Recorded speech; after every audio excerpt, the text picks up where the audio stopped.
मैं Ajit Jha Unacademy platform पर आप लोगों का स्वागत करता हूं। आइए अनअकैडमी के साथ मिलकर के एक सफल प्रशासनिक अधिकारी बने और आप कैसे बनेंगे उसका मार्गदर्शन मैं आपको करूंगा। And welcome crack UPSC CSC GS Hindi channel में स्वागत है, वेलकम है। सबसे पहले मैं आप लोगों को अनअकैडमी के सुविधाओं के बारे में बता दूं कि अनअकैडमी के द्वारा स्टूडेंट्स को क्या क्या फैसिलिटीज दी जा रही है वह जाने। और उसके बाद मैं अपने टॉपिक पर आज चर्चा करूंगा। आज का जो मेरा टॉपिक है गांधीयन आइडियोलॉजी, गांधी जी के विचारधाराएं, most important topic for only on mains examination and interview.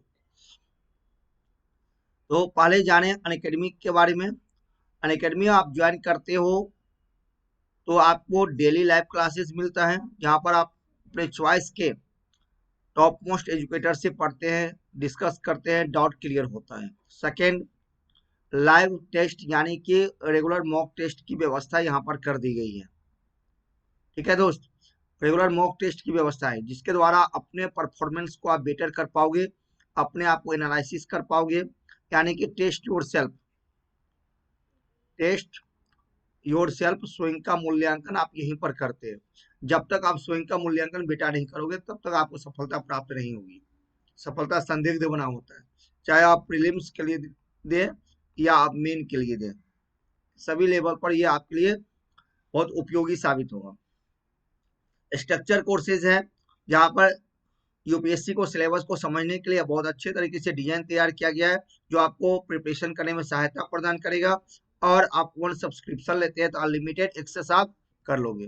ये रहा अनअकैडमी का लर्निंग ऐप, अपने फोन से आप इसको डाउनलोड कीजिए, उसके बाद सारी सुविधाएं आपको प्राप्त होगा। मैं Ajit Jha post graduate history, MPL history and civil services interview, PCS interview देने का मुझे अवसर प्राप्त है और सारा एक्सपीरियंस मैं आपके साथ शेयर करूंगा।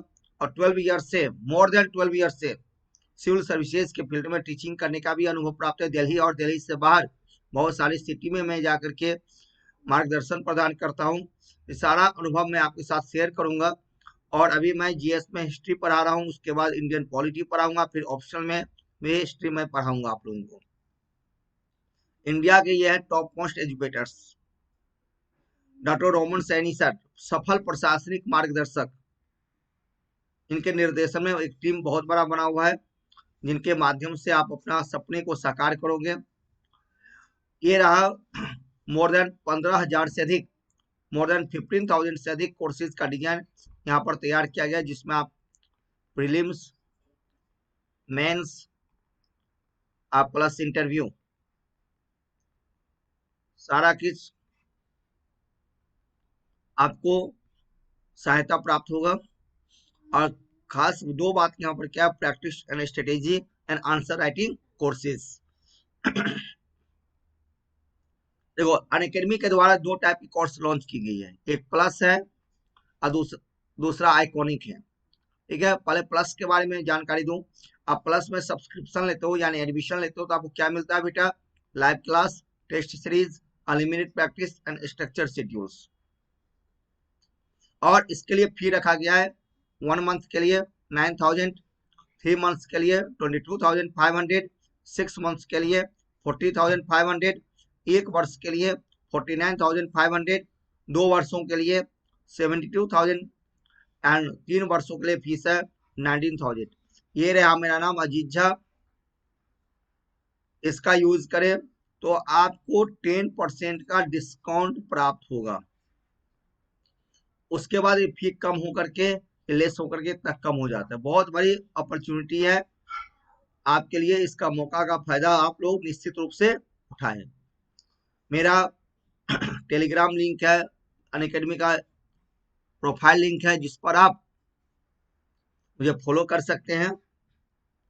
और दूसरा सेकंड क्या, आइकॉनिक। देखो बेटा आइकॉनिक में आपको मिलता है live classes, test series, unlimited practice, structure schedules, personal coach, daily mains question answer practice, study planner and personal feedback आपको मिलेगा। एक्चुअल में यही हमें चाहिए भी। रियलिटी यही है। जिसके लिए फीस रखा गया 1 वर्ष का 69,500, बहुत नॉमिनल फी है। 24 मंथ्स के लिए 2 वर्षों के लिए 1,07,000 और 36 मंथ्स के लिए 1,41,000। ओके।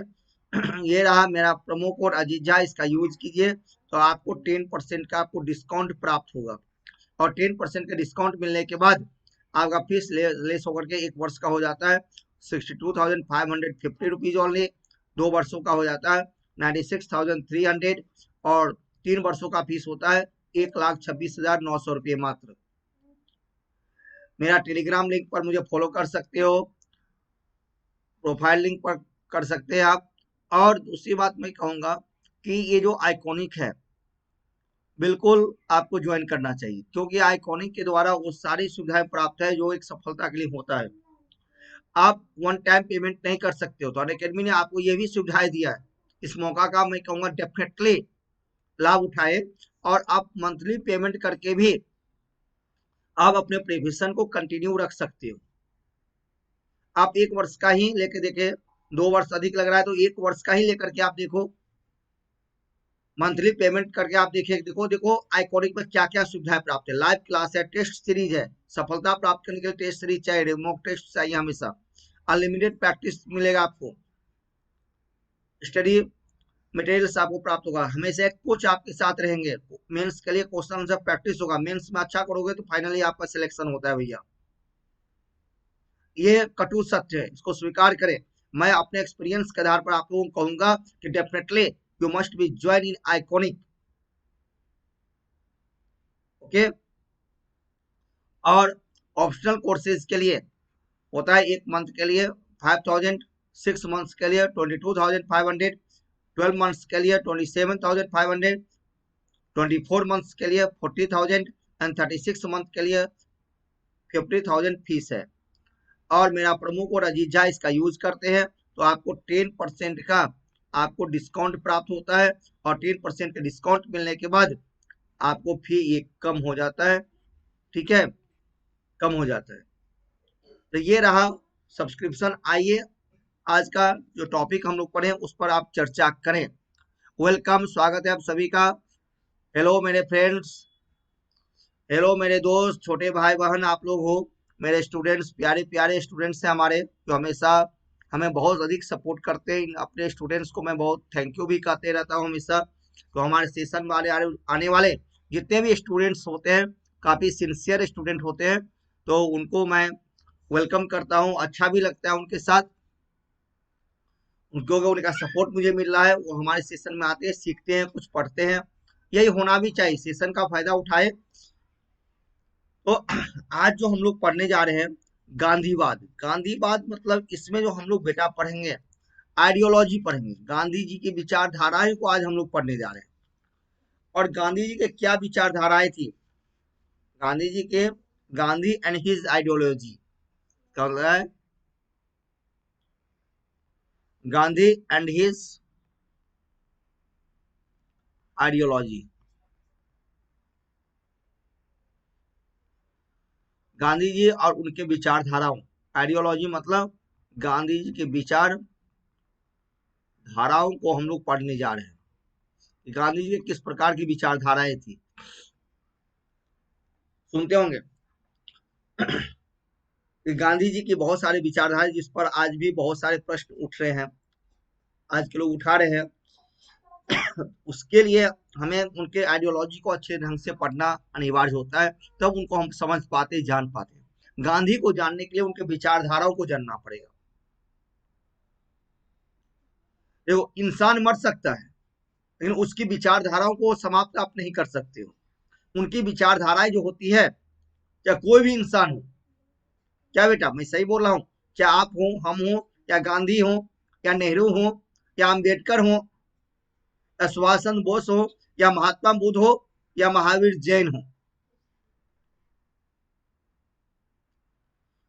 इंसान मर सकता है, इंसान समाप्त हो सकता है, लेकिन उसकी विचारधाराएं कभी भी समाप्त नहीं होती है।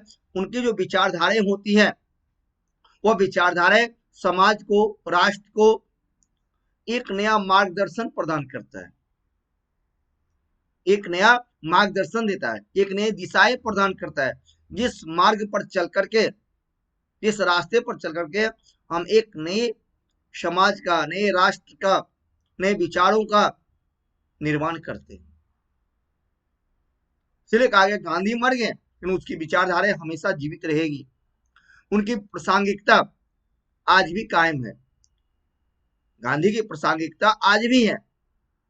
यह हमें कब समझ में होगा, जब उनके हम आइडियोलॉजी को पढ़ते हैं, उनकी विचारधाराओं को पढ़ते हैं। किसी भी इंसान को, अब गांधी क्यों, अब किसी भी इंसान के विचारधाराओं को उठाओ, तो उसके किसी भी इंसान को जानने का प्रयास करो, जानोगे कब, जब उनके हम विचारधाराओं को देखते हैं। जब तक किसी के विचारधाराओं को आप नहीं देखेंगे, तब तक उसके बारे में आप अच्छे से नहीं बोल सकते, नहीं समझ सकते हैं। सिर्फ सुने सुनाई बातों पर विश्वास नहीं करें।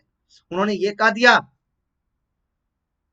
हमने ये समझ लिया, हो गया, लेकिन हमने कहाँ पढ़ा उनके बारे में, कहाँ लिखा हुआ है, इसको भी तो जानना जरूरी है। दूसरी बात, आजकल का जो समय है, आजकल का जो समय है, अधिकांश बातें आजकल यही हो रही है। व्हाट्सएप गुरु, फेसबुक गुरु, आजकल बहुत बड़े बड़े विद्वान केवल सोशल मीडिया में आ चुके हैं। फेसबुक पर, व्हाट्सएप पर ऐसे ऐसी विचारों को लिखते हैं और पढ़ते हैं, और वही लोग बुक नहीं पढ़ करके, टेक्स्ट बुक नहीं पढ़ करके, न्यूज़पेपर नहीं पढ़ करके व्हाट्सएप पढ़ते हैं। ठीक है ना, फेसबुक पर ज्ञान पढ़ते हैं। तो इस तरह की समस्या आ रही है। चले, उनसे हट करके हम लोग पढ़े, क्योंकि हम लोग आईएएस अधिकारी बनने जा रहे हैं, पीसीएस अधिकारी बनने जा रहे हैं, तो हमारा सोच समान लोगों से बिल्कुल हटके होना चाहिए, हमारी विचारधाराएं समान लोगों से बिल्कुल हटके होना चाहिए। जब तक अपने विचारों को हम अच्छे ढंग से नहीं प्रस्तुत करेंगे, एक सफल प्रशासनिक अधिकारी नहीं बन सकते, क्योंकि हमारा टारगेट क्या है, एक सफल प्रशासनिक अधिकारी बनना और साथ साथ एक सफल इंसान भी बनना।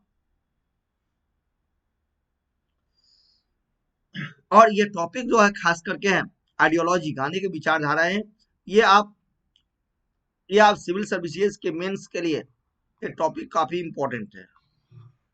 चाहे आप आईएएस का दें या पीसीएस का दें, सभी के लिए आपको काफी उपयोगी साबित होगा, खास करके इंटरव्यू के लिए भी आपको के लिए काफी साबित होगा, और अपने आप को डेवलप करने के लिए, अपने विचारों को रखने के लिए भी काफी अच्छा होगा। तो हम देखो गांधी की विचारधारा की हम बात करते हैं, तो गांधी जी की एक ऑटोबायोग्राफी है जो आप लोगों ने पढ़ा होगा, माय एक्सपेरिमेंट विद ट्रूथ में पढ़ा होगा। गांधी जी लिखा है कि उनके विचारधाराओं का जो उद्भव है अनेक प्रभावों से मिश्रित है। गांधी जी के अपने उसके विचारों में माता पिता, परिवार, सामाजिक, धार्मिक परिवेश, विशेषकर जैन धर्म, वैष्णव, क्योंकि वैष्णव गांधी जी जैनिज्म को बहुत अधिक मानते थे और वैष्णविज्म में उनका काफी विश्वास था। तो जैन और वैष्णव मूल्यों पर उन पर गहरा प्रभाव है। जैन धर्म और वैष्णव विचारों का प्रभाव उनके जीवन पर, गांधी के जीवन पर काफी अधिक है। देखो, किसी भी विचारधाराओं का जन्म जो होते हैं जीवन में एक से नहीं होता है, उस पर अनेक फैक्टर्स अपना अपना प्रभाव डालता है। वही बात है गांधी जी के साथ भी था। जैसे मैंने क्या कहा कि गांधी जी के विचारधारा का उद्भव अनेक प्रभावों से हुआ, ठीक है, तो अनेक प्रभावों से कहा, और उनके विचारों में अनेक पर्सनैलिटी का काफी योगदान है। जब हम रास्किन की बात करते हैं, टॉलस्टॉय की बात करते हैं, थोरो की बात करते हैं, जो उनके जीवन में महत्वपूर्ण स्थान रखता है, उनके जीवन को, उनकी विचारधाराओं को काफी अधिक प्रभावित किया। सभी पर हम लोग पढ़ेंगे। मैंने क्या कहा कि परिवार के साथ साथ सामाजिक, धार्मिक परिवेश विचारधाराओं प्रभावित होता है। सामाजिक तो स्वाभाविक है, सामाजिक, धार्मिक परिवेश का प्रभाव तो हमारे जीवन में होता ही है, डेफिनेटली होता है। और खास करके गांधी जी के विचारों में जैन एवं वैष्णव, जैन एवं वैष्णव मूल्यों का प्रभाव काफी अधिक दिखाई देता है। इसके अलावा हम देखते हैं जैन गांधी जी में भगवत गीता,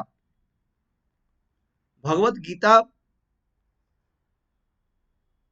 की शिक्षाएं एवं धार्मिक विचार, इसकी शिक्षाएं एवं धार्मिक विचार उनको काफी अधिक प्रभावित किया।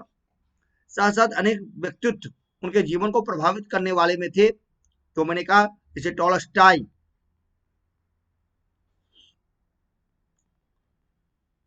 टॉलस्टॉय, थोरो, सभी पर मैं चर्चा करूंगा क्या उनका प्रभाव था।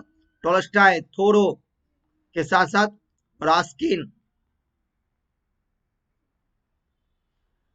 इन लोगों के जो विचारधाराएं थी, इनके लेखों ने, इनके आर्टिकल्स ने, चाहे टोल्स्टॉय हो, थोरो हो, रास्किन हो, इनके आर्टिकल्स ने, इनके लेखों ने गांधी जी को काफी अधिक प्रभावित किया था, इनके विचारधाराओं को काफी अधिक प्रभावित किया।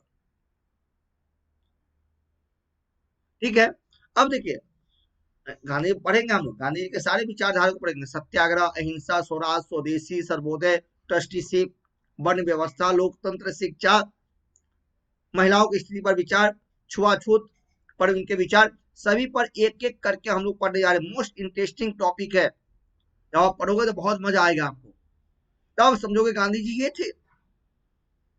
तब जो पुरानी ख्यालात है आपके दिमागों में, सुने सुने बातों की जो बातें बहुत सारे होते हैं पूर्वाग्रह से ग्रसित हो जाते हैं, वो सारी विचारधारा आपके दिमाग से समाप्त हो जाएगा, नए विचारधाराओं का जन्म होगा।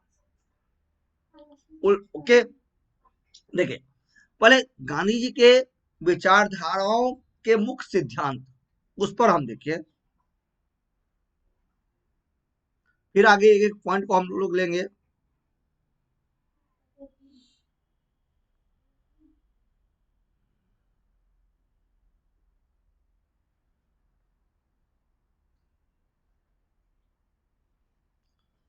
गांधी जी के विचारधारा के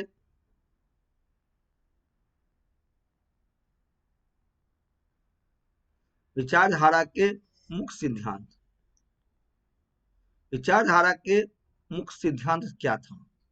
तो मुख्य सिद्धांत क्या था वो देखें। इनका मुख्य सिद्धांत क्या था? सत्य, क्या था? अहिंसा, क्या था? अस्तेय,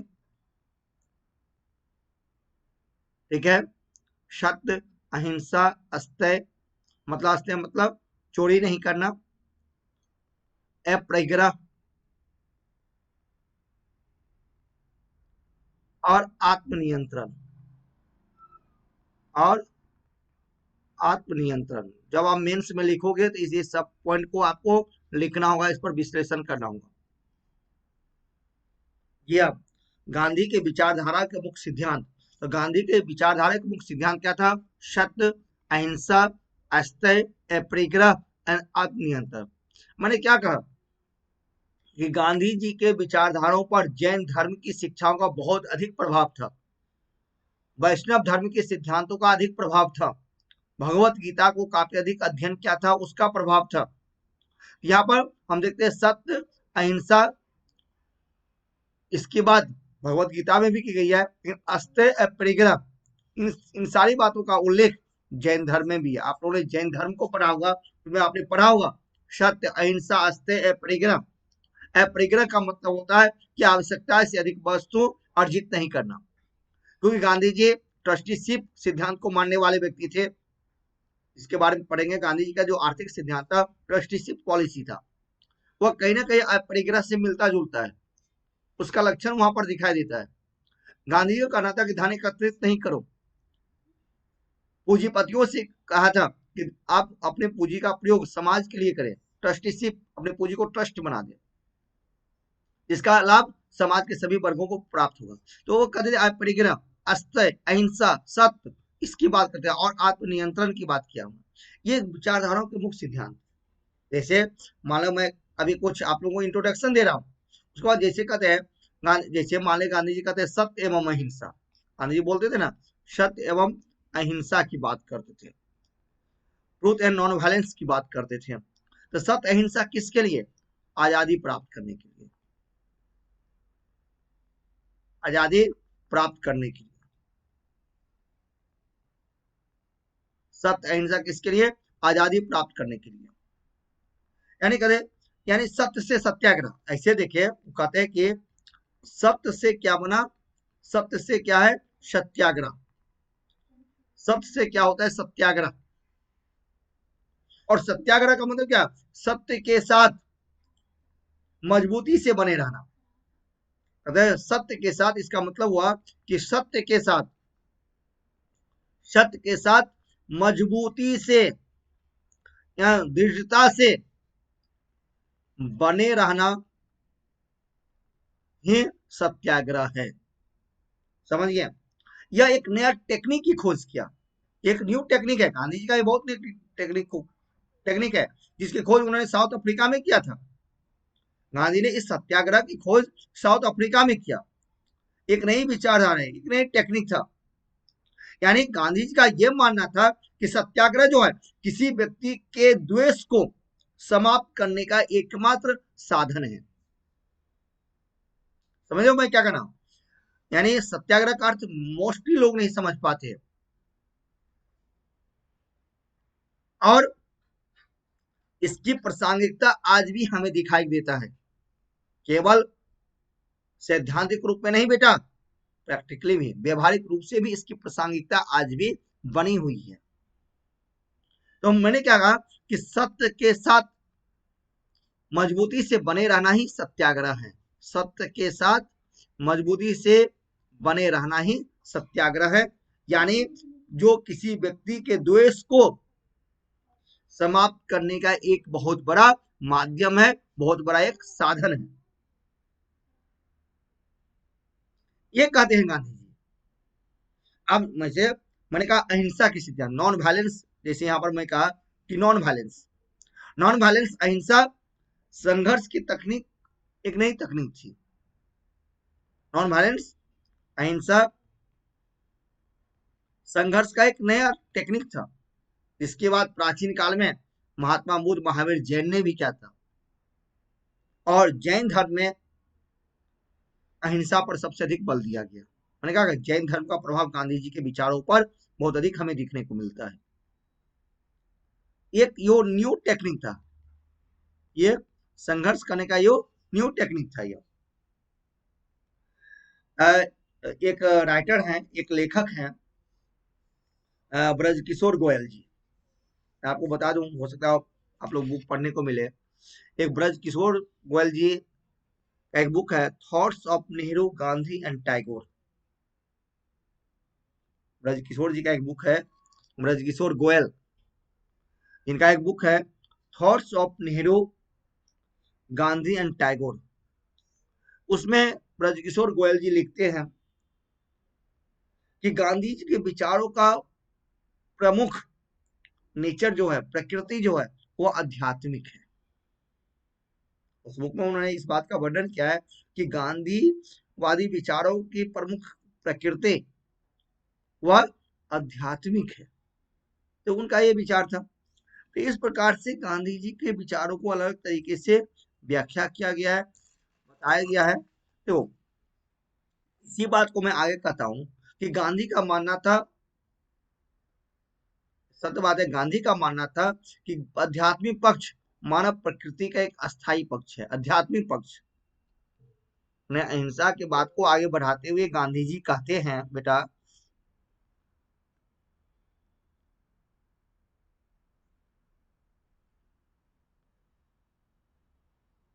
गांधी कहते हैं कि आध्यात्मिक पक्ष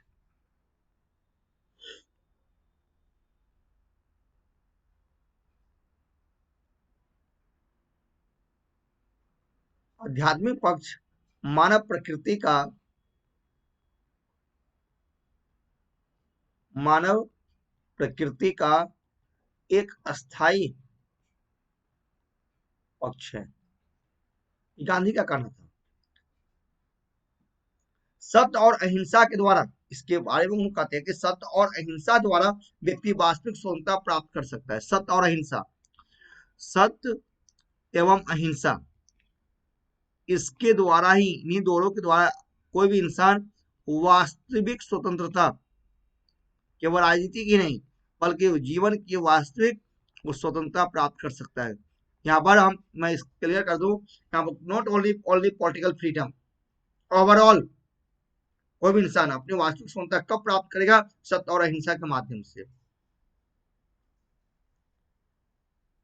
क्योंकि आप कैसे कहोगे, आपको लगता है ये बात अटपटा सा लगता है, लगेगा ही, आज के युवा लोग इस बात को अटपटा सा मानते हैं, लेकिन इसको आप प्रैक्टिकली समझे, उदाहरण के स्वरूप समझे, प्रैक्टिकली समझे, तो आपको सारी बातें स्पष्ट रूप से दिखाई देगा बेटा, स्पष्ट रूप से आपको दिखाई देगा। कैसे? आप देखिए, समझिए इसे। कहते हैं गांधी जी प्रैक्टिकली बात करते हैं, व्यवहारिक बात करते हैं। लोग कहता था कि लोग कहते हैं जनरली, पहले भी कुछ लोग कहते थे गांधी जी सिर्फ सिद्धांतों में विश्वास करते, नहीं। मैं जब उनकी विचारधाराओं को देखता हूं तो मुझे लगता है गांधी जी व्यवहारिक रूप से काम कर देते और व्यवहारिक बातें कर देते। जैसे कि एग्जाम्पल द्वारा, उदाहरण द्वारा आप देख सकते हैं, इस बात को समझ सकते हैं कि गांधी जी नेतृत्व करने में विश्वास करते थे, लीडरशिप करने में विश्वास करते थे, और गांधी जी का मानना था कि सिद्धांतों को पहले व्यवहार में लाना चाहिए। तो उन्होंने क्या कहा कि सिद्धांतों को पहले व्यवहार में लाना चाहिए। जो भी आपकी थ्योरी है, जो आपकी नीतियां हैं, जो आपकी पॉलिसीज हैं, उसको प्रैक्टिकली यूज करने के लिए व्यवहार में लाएं। उसके बाद आप उसको दूसरे को पालन करने के लिए प्रेरित करें। देखो कितनी अच्छी बात इन्होंने कहा है, यही होना भी चाहिए। हम सैद्धांतिक रूप से बड़ी बड़ी बात करते हैं, प्रैक्टिकली में वो कितना सच है कोई नहीं जानता है, ये बात सही है। और गांधी जी यही बात करते थे कि आप कोई भी आपकी सिद्धांत हो, कोई आपकी नीतियां हो, ठीक है, सिद्धांत को, जो भी आपकी सिद्धांतें हैं, आपकी नीतियां हैं, पहले उसको प्रैक्टिकली यूज करके देखो आप, तब तो पता चलेगा हमारे सिद्धांत सही है या गलत है। इसलिए वो कहते थे सिद्धांतों को पहले व्यवहार में लाना चाहिए। वेरी गुड, बहुत अच्छा मुझे लगता है ये लाइन। और उसके बाद ही आप दूसरे को पालन करने के लिए प्रेरित करें, उसके अनुसार काम करने के लिए प्रेरित करें। सिद्धांत है, हम लोग कहीं पढ़ लिए, लिख लिए, सुन लिए, थ्योरेटिकली बोल दिया, बड़े बड़े लंबे चौड़े भाषण दे दिए, लेकिन व्यवहार में हो ही नहीं सकता है। वो कहते थे नहीं, आपकी जो भी नीतियां है उसको पहले व्यवहार में लाकर देखो कि वो कितना सक्सेसफुल है। यदि वो सक्सेसफुल है तो आप उसे लोगों को काम करने के लिए, उसके पालन करने के लिए उसको लोग आप प्रेरित करें। इसे इस बात को लेकर गांधी जी के बहुत सारी कहानियां प्रचलित है, आप लोगों ने सुना होगा कि जब एक बार, मैं छोटा सा एग्जांपल दे देता हूं आपको, और ये कहानी सभी लोग पढ़े होंगे, सुने होंगे। गांधी जी अपने आत्मकथा में, ऑटोबायोग्राफी में इस बात को लिखा भी है कि जब एक बार उसकी एक महिलाएं अपने बच्चों को लेकर के गांधी जी के पास आती है और कहती है कि गांधी जी हमारे बच्चे बहुत शक्कर खाता है, यानी गुड़ खाता है, आप कोई उपाय बताइए जिसका गुड़ छूट जाए। तो गांधी जी उस महिला को कहते आप 15 दिनों के बाद आप मुझसे आकर के मिले। और फिर वह महिलाएं 15 दिनों के बाद गांधी जी के पास पहुंचती है और गांधी जी उसको गुड़ छुड़ाने के उपाय बताते हैं, उसके लाभ और हानि बताते हैं, गुड़ खाने से क्या लाभ भी है और क्या हानि है। तो महिलाएं कहती है ये बात तो आप 15 दिन पहले भी मुझे बता सकते थे। तो गांधी जी कहते हैं उस समय मैं खुद गुड़ खाता था, और जब मैं उस गुड़ को छोड़ दिया हूं तब मैं ये उपाय आपको बता रहा हूं, इसको कैसे छोड़ा जाए। यही था, उन्हें सिद्धांत नहीं, पहले व्यवहार में उसका प्रयोग करते थे, व्यवहार में प्रयोग करते थे। गांधी जी का व्यवहार का प्रयोग आपको असहयोग आंदोलन के बाद की घटना आपको देखने को मिलता है। जो भारत के नेता मानते हुए लीडरशिप जब अपने हाथों में लिया था, क्योंकि जब भारत में जब तक गरीबी है, भारत को जब तक स्वराज की प्राप्ति नहीं होता है, तब तक हम अपने शरीर पर आजीवन कपड़े नहीं पहनूंगा। तो उन्होंने व्यवहार में इसका प्रयोग किया, त्याग कर दिया उन्होंने। ये किसी से नहीं कहा कि तुम ऐसे करो, उन्होंने खुद त्याग किया। और सिद्धांत होता है तो केवल बोलते, व्यवहार में उन्होंने करके दिखाया। यही गांधी जी का बहुत बड़ा विचारधाराएं थी, और ये विचारधारा आज भी प्रासंगिक है। इन विचारधाराओं को आज के नेताओं को समझना चाहिए, सुनना चाहिए।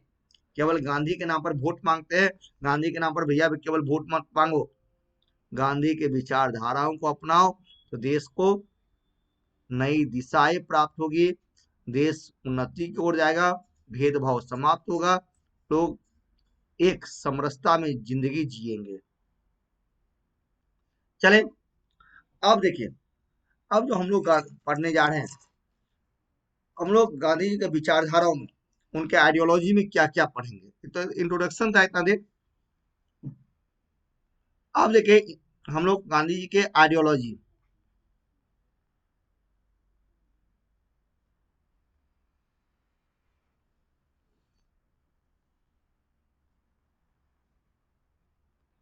गांधी जी का आइडियोलॉजी में हम लोग क्या क्या किसके क्या क्या पढ़ेंगे। सत्याग्रह, सत्याग्रह, अहिंसा, स्वराज, ठीक है, स्वदेशी, सर्वोदय, गांधी जी के ट्रस्टीशिप सिद्धांत,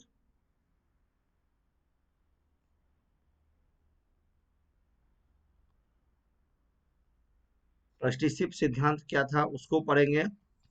आर्थिक सिद्धांत यही था। सामाजिक विचारधाराएं, सामाजिक विचारधाराएं, जिसमें हम लोग पढ़ेंगे कि महिलाओं पर उनके विचार क्या थे, उनके छुआछूत अस्पृश्यता पर उनका विचार क्या था, शिक्षा पर उनके क्या विचार थे, ठीक है, और लोकतंत्र पर क्या विचार था। यानी क्या पढ़ेंगे, सत्याग्रह, अहिंसा, स्वराज, स्वदेशी, सर्वोदय, ट्रस्टीशिप सिद्धांत, सामाजिक विचारधाराओं में हम लेंगे किसका, इन सारे विचारधाराओं को हम देखते हैं। और डेमोक्रेसी, लोकतंत्र पर गांधी जी के विचारधाराएं क्या था। एक एक पॉइंट, इन सारे पॉइंट पर हम लोग अभी डिस्कस करने जा रहे हैं, एक एक पॉइंट पर डिस्कशन करेंगे, और जो डेफिनेटली आपके मेंस और इंटरव्यू दोनों एग्जाम के लिए काफी उपयोगी साबित होगा। निश्चित रूप से एक कंसेप्ट, एक व्यूज, एक आइडिया डेवलप होगा।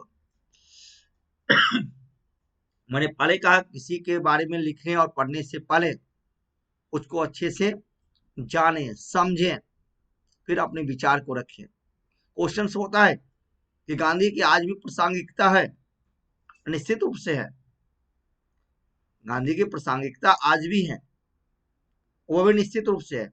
और इस बात को इंडिया ही नहीं, विश्व के बड़े बड़े देश इस बात को स्वीकार करते हैं, मानते हैं, उनके विचारधारा को अपनाते हैं, उस पर चलते भी हैं। आज भी गांधी जी पूरे विश्व के लिए सम्माननीय हैं। तो निश्चित रूप से उस बंदे में कुछ दम था, दम था, तब तो आज भी सम्माननीय है। तो उनके दम को हम कैसे समझोगे, तो उनके विचारधाराओं को जान करके उसी पर हम लोग चर्चा भी करने जा रहे हैं। ओके, तैयार हो आप लोग, रेडी, वेरी गुड। चले एनर्जेटिक होकर के एक नए जोश के साथ पढ़े हम लोग।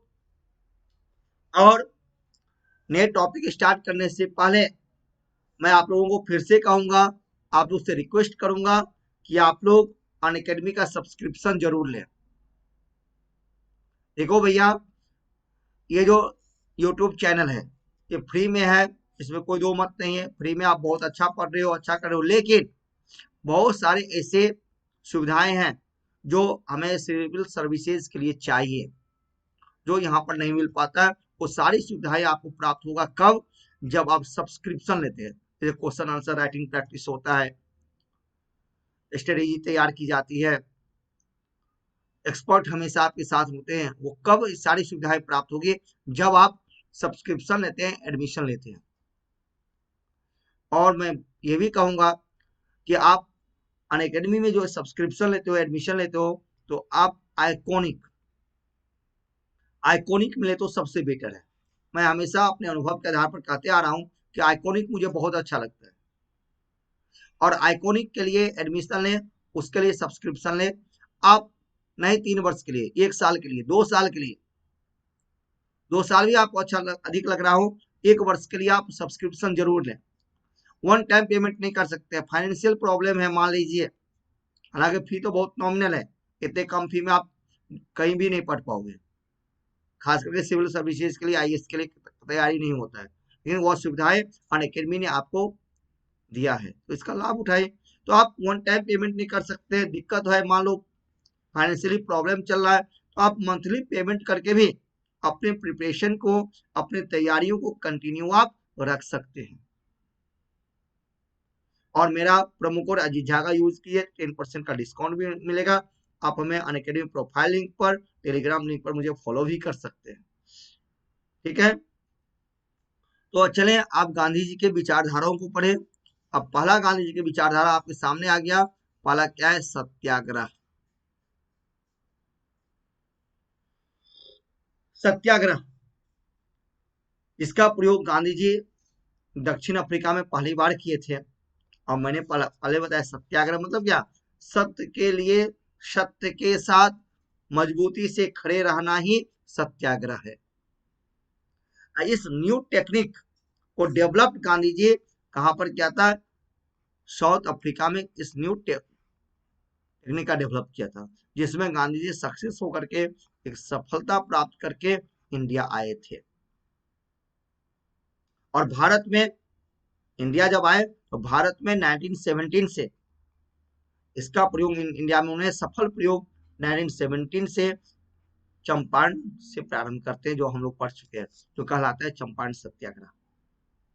और भारत में भी इसकी काफी प्रभावशाली तरीकों से इसको लागू किया, और और ये सफलता प्राप्त करते हुए, सफल होते हुए चलते रहे। देखिए, सत्याग्रह गांधी जी की विचारधारा का एक सबसे बड़ा पक्ष था। सत्याग्रह गांधी जी की विचारधारा का एक सबसे बड़ा पक्ष था। अर्थ क्या है? मैं बार बार बोल रहा हूं कि सत्याग्रह को के अधिकांश लोग अर्थ नहीं समझ पाते। सत्याग्रह का अर्थ क्या है? कि सत्य के लिए दृढ़ रहना, सत्य के लिए आग्रह करना, सत्य के लिए सत्य प्लस आग्रह, इसका संधि विच्छेद कर दे तो आंसर हमारे सामने आ जाता है। सत्य के लिए आग्रह, सत्य के लिए आग्रह ही सत्याग्रह है। सत्य के लिए मजबूती के साथ खड़ा रहना ही सत्याग्रह है, यानी सत्य बल, यानी सत्य बल बेटा, यही है सत्याग्रह। और यह सत्य जो है अहिंसा पर आधारित पद्धति है। गांधी जी का मानना था कि अहिंसा एक शक्ति है जो विरोधियों के हृदय पर विजय प्राप्त करती है। निश्चित रूप से दरअसल ये भौतिक शक्ति को नैतिक शक्ति के आगे झुकाने की कला है। बिल्कुल, हम भौतिक शक्ति को नतमस्तक कब कर सकते हैं? नैतिकता के आधार पर। अहिंसा क्या है? बहुत बड़ा मोरल वैल्यूज है। ये मैं आप एक्सप्लेन करके आपको बता रहा हूं कि दरअसल क्या है, भौतिक शक्ति को, यानी अहिंसा जो है, सत्याग्रह जो है, एक भौतिक शक्ति को नैतिक शक्ति के आगे, मोरल पावर्स के आगे झुकाने की एक कला है। अहिंसा का सिद्धांत किसान, मजदूर, व्यापारी, पूंजीपति सभी को आकर्षित किया और आज भी करता है। यह किसान हो या मजदूर हो या व्यापारी हो या पूंजीपति हो, यानी समाज के सभी वर्गों को यो अपनी ओर आकर्षित करता है। आज भी आप देख ले, आज भी आप देखिए कि वर्तमान में आज के दिन में, मैं आज के दिन की बात करता हूं, अभी किसानों का बहुत बड़ा आंदोलन चल रहा है। पंजाब हरियाणा से किसान चलते हुए दिल्ली पहुंचने का प्रयास कर रहे हैं, वहां भी पहुंच चुके हैं, दिल्ली के बॉर्डर तक पहुंचे हुए हैं। लेकिन क्या है, वो अहिंसा का मार्ग अपनाए हुए हैं, सत्याग्रह पर आधारित उनके आंदोलन है।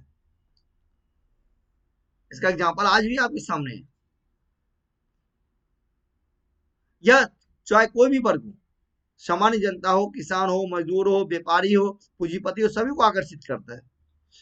क्या होता है कि इसके माध्यम से जन भागीदारी बढ़ती है, एक नया जनशक्ति निर्मित होता है, और इसी जनशक्ति के माध्यम से गांधी जी कहते थे कि यही एक ऐसा पावरफुल इंस्ट्रूमेंट्स है, ऐसा हथियार है हमारे पास, सत्य और अहिंसा, जिसके माध्यम से हम साम्राज्यवादी शक्तियों को पराजित कर सकते हैं, उसका मुकाबला किया जा सकता है, जिसमें वो सफल भी हुए।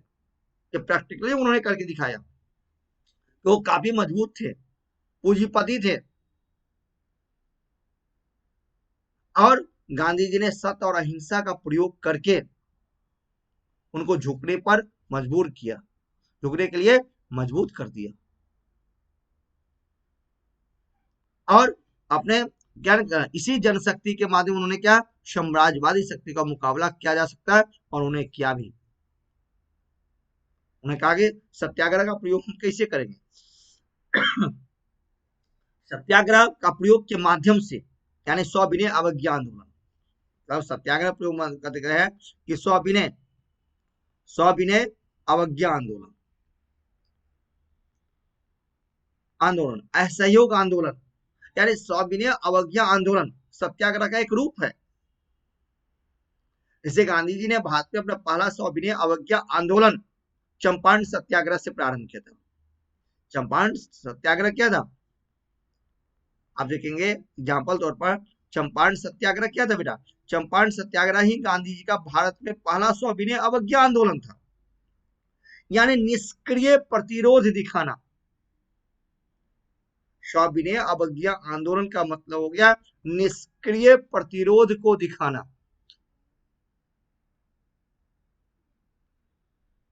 धर्म के प्रति सहानुभूति रखना, लोगों के प्रति सहानुभूति रखना के साथ साथ क्या क्या, कैसे, तो प्रदर्शन करके, धरना दे करके, असहयोग करके, भूख हड़ताल करके, इस प्रकार से हम विपक्षियों के हृदय को परिवर्तन कर सकते हैं। जिसमें काम करने का मेथड क्या होगा, जैसे उन्होंने कहा, उपवास करेंगे, हड़ताल करेंगे, असहयोग करेंगे, धरना करेंगे, प्रदर्शन करेंगे, लेकिन वो किसे, शांतिपूर्वक, नॉन वायलेंस, उसका नेचर क्या होना चाहिए। लेकिन इसका सत्याग्रह का उन्होंने कहा कि नेचर कैसा होना चाहिए, नॉन वायलेंस, अहिंसात्मक होना चाहिए।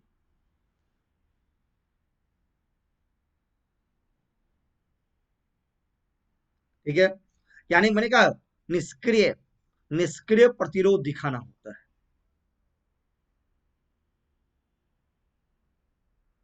ठीक है, अब आगे देखते हैं, यह गांधी जी सत्याग्रह में आगे कहते हैं, वो देखिए कुछ और बातों को मैं इसमें जोड़ करके आप लोगों को पढ़ा दूं, जिससे आप मेंस में लिखोगे, विचारों को लिखोगे तो काफी अधिक लाभ प्राप्त होगा भैया। वो देखिए,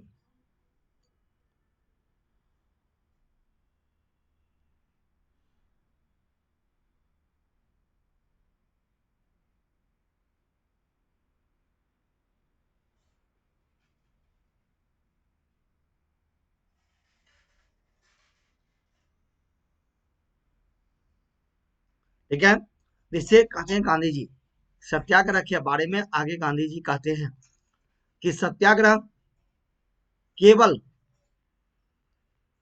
केवल राजनीतिक लक्ष्य के लिए नहीं, केवल राजनीतिक प्राप्ति के लिए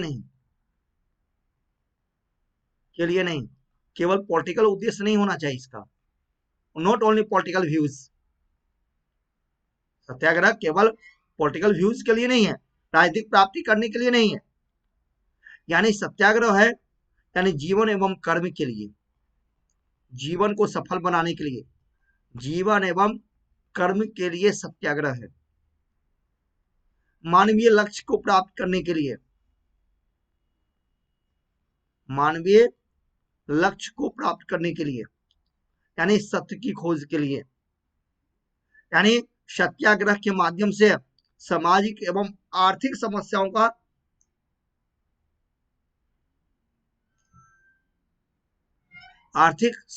का निराकरण हम कर सकते हैं। उन्होंने ये कहा, क्या कहा कि इसके माध्यम से हम सामाजिक आर्थिक समस्याओं, सामाजिक एवं आर्थिक समस्याओं का निराकरण कर सकते हैं। ये यानी सामाजिक आर्थिक समस्याओं के लिए एक साधन बताया। ये साधन किसको बताया? सत्याग्रह को बताया। क्या कहा कि केवल ये जो सत्याग्रह है केवल पॉलिटिकल व्यूज के लिए नहीं, राजनीतिक उद्देश्य की प्राप्ति करने के लिए नहीं, बल्कि जीवन एवं कर्म को, मानवीय लक्ष्य को सफल बनाने के लिए, सामाजिक एवं आर्थिक समस्याओं के निराकरण करने के लिए। इसलिए गांधी जी कहते हैं कि सामाजिक और आर्थिक समस्याओं के लिए सत्याग्रह एक बहुत बड़ा साधन है, और सत्याग्रह के माध्यम से हम सामाजिक और आर्थिक समस्या का भी निराकरण कर सकते हैं। ये गांधीयन थॉट है, और मेरा मानना है, मैं अपना व्यूज यदि दूं, कि बिल्कुल प्रैक्टिकली व्यवहारिक रूप से वो सही बोल रहे थे। आज भी हमारे यहाँ आर्थिक समस्या से लोग जूझ रहे हैं, आर्थिक विषमताएं आज भी है, बहुत अधिक आर्थिक विषमताएं होती जा रही है। ठीक है, सामाजिक विषमताएं हैं, आज भी हैं, ऐसी बात नहीं है, बहुत हद तक तो दूर हुआ है, लेकिन आज भी सामाजिक विषमताएं हैं। ये थे गांधी जी के इन पर विचार। अब देखिए, गांधी जी कहते हैं साधन एवं साध्य की पवित्रता। गांधी जी, क्योंकि सत्याग्रह से ही जुड़ा हुआ ये बात है, साधन की बात गांधी जी करो, साधन क्या है? कोई साधन एक बीज है, सीड्स है, और साध्य क्या है? एक पेड़ है, वृक्ष है। उन्होंने क्या कहा? साधन क्या है? एक बीज है, क्या असाध्य क्या है? एक वृक्ष के समान है। इसलिए साधन की पवित्रता सर्वाधिक महत्वपूर्ण है। यही कारण है कि गांधी जी भारतीय राष्ट्रीय आंदोलन में फांसीवादी शक्तियों का सहयोग लेने से मना किया था। यहीं पर गांधी जी का सोच यूरोपियन जो थिंकर्स थे, मैकियावेली, सभी लोग जानते हो कि मैकियावेली से बिल्कुल अलग था, क्योंकि मैकियावेली कहते थे, मैं यह बात क्लियर किया हूं, यहाँ पर मैकियावेली कहते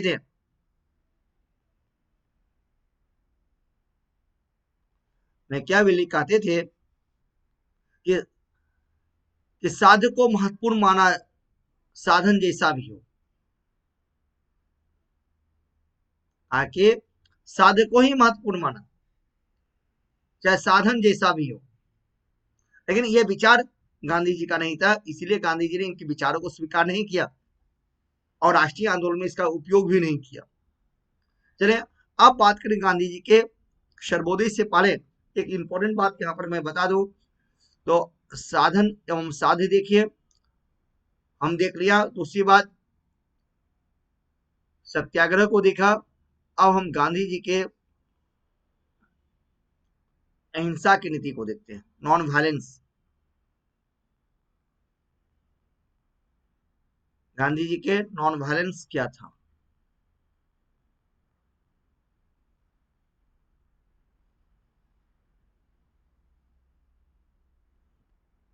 अहिंसा सत्याग्रह के आधार को बताया। अहिंसा को इन्होंने सत्याग्रह का आधार, सत्याग्रह का आधार उन्हें किसको बताया? अहिंसा को ही बताया। आगे अहिंसा जो है वो साहसी व्यक्ति का एक बहुत बड़ा अस्त्र होता है। क्या कहा? ये साहसियों का एक बहुत बड़ा अस्त्र है। लेकिन एक बात यहां पर ध्यान देने की योग्य है, गांधी जी ने एक बात कहा था। गांधी जी ने यहां पर कहा था, ध्यान से सुनना। गांधी ने कहा कि अन्याय के आगे कायरों की भांति घुटने टेकने के बजाय हिंसा बेहतर है। अहिंसा का मतलब ये नहीं कायरता। मैं क्या करना चाह रहा हूं, ध्यान देना। अहिंसा का मतलब ये नहीं है कायरता। बहुत सारे लोगों के दिमाग में यह आ जाता है कि अहिंसा का मतलब कायरता है, कायर है। ये नहीं। गांधी जी यहाँ पर इसी बात को खंडन करते हुए उन्होंने कहा कि अन्याय के आगे कायरों की भांति घुटने टेकने के बजाय हिंसा बेहतर है। जो हिंसा आत्मरक्षा में अथवा सुरक्षाहीन की रक्षा के लिए की जाती है वह साहस के अंतर्गत आती है। क्या कहा उन्होंने? फिर से मैं आपको बताता हूं कि अन्याय के आगे कायरों की भांति घुटने टेकने से अच्छा है हिंसा। लेकिन यह भी कहता है जो हिंसा आत्मरक्षा के अथवा सुरक्षाहीन की रक्षा के लिए की जाती है वो साहस के अंतर्गत आती है। ठीक है, तो ये उनके अहिंसा पर विचार था। अब हम देखें कि गांधी जी का स्वराज, गांधी जी स्वराज की बात करते हैं।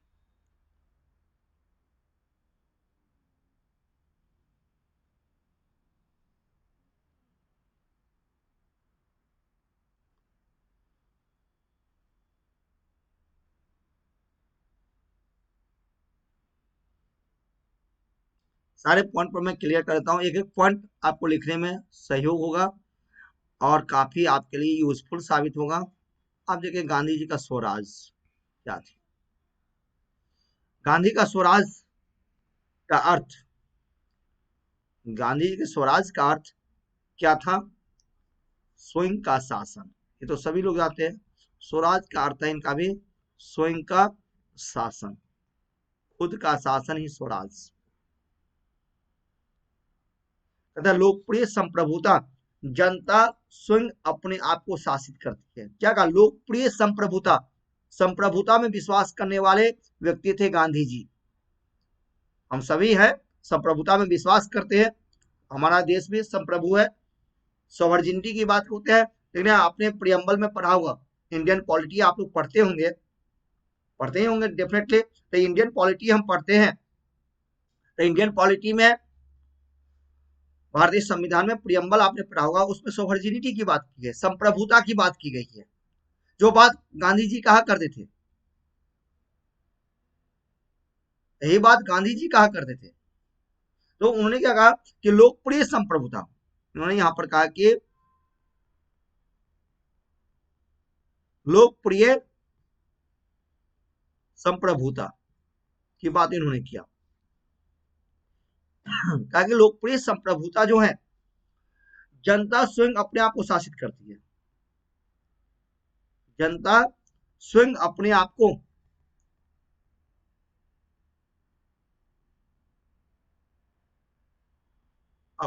को शासित करती है।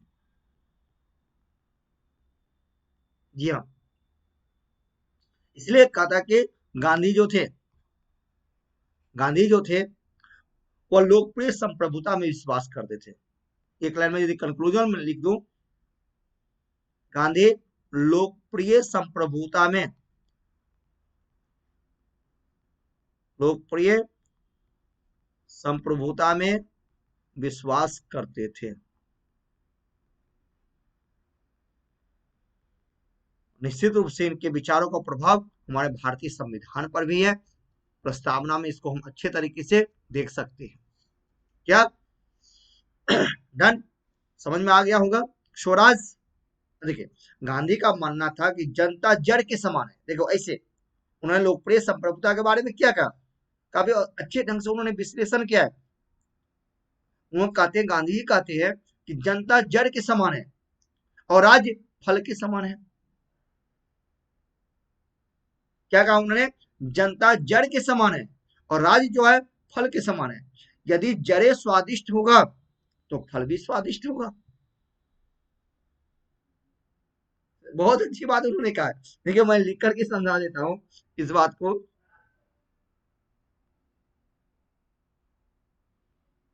ये आइडियोलॉजी कहाँ लोग पढ़ते हैं, इतना टाइम ही नहीं है आज के समय में पढ़ने के लिए, केवल भाषणबाजी करेंगे और कुछ नहीं करेंगे। क्या कहते हैं, गांधी जी का कहता, गांधी का मानना था कि जो है जनता जो है वह जड़ के समान है और राज्य जो है वह फल के समान है।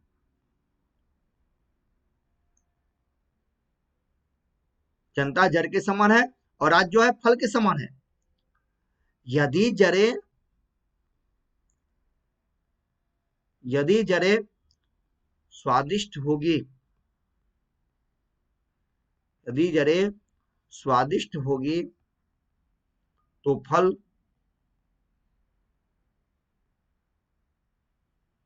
भी स्वादिष्ट होगा।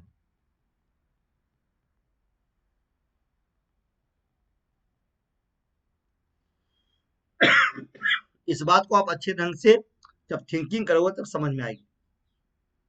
अगर जनता जड़ के समान है, राज्य फल के समान है, यानी जनता बेहतर होगा, जनता में समरसता होगा। एक एक ऐसे समाज का निर्माण होना चाहिए जहां पर कोई भेदभाव नहीं हो, ना आर्थिक रूप से, ना राजनीतिक रूप से, ना सामाजिक रूप से, ना व्यवहारिक रूप से। इसलिए वो जड़ है, यदि वह अच्छा है निश्चित रूप से राज्य अच्छा बनेगा। कहने का मतलब है कि लोग अच्छे होंगे तो एक अच्छे राज्य का निर्माण करेंगे। यही कहने का मतलब यही है कि लोग अच्छे होंगे, एक अच्छे राज्य का निर्माण होगा, एक बेहतर राज्य का निर्माण होगा, तब आपका ओवरऑल डेवलपमेंट हो सकता है। इसलिए कहते हैं गांधी की बात, ग्रेट थिंकर, इंडियन थिंकर्स में सबसे बड़ा नाम आता है तो गांधी का आता है। बहुत फिलोसफिकली यहाँ पर उन्होंने ये बात कहा है कि जनता जड़ के समान है, राज्य फल के समान है। यदि जड़े अच्छा होगा तो फल भी अच्छा होगा, यानी कि लोग अच्छे होंगे, एक अच्छे समाज का निर्माण होगा, एक अच्छे राष्ट्र का निर्माण होगा, क्योंकि जनता ही राज्य का निर्माण करता है। उनकी सोच, उनकी विचारधाराएं बेटर होगा तो एक राज्य अच्छा होगा। ये कहते ठीक है। अब गांधी जी कहते थे कि स्वराज, माने यदि हम स्वराज की बात करते हैं तो गांधी जी स्वराज के बारे में आगे ये भी कहते हैं कि गरीबों का स्वराज का सपना एक निर्धन व्यक्तियों का स्वराज है। स्वराज का सपना एक निर्धन व्यक्तियों का स्वराज है, एक गरीबों का स्वराज है। वो आर्थिक समानता लाना चाहते थे, एक सभी के लिए एक समान अवसर लाना चाहते थे।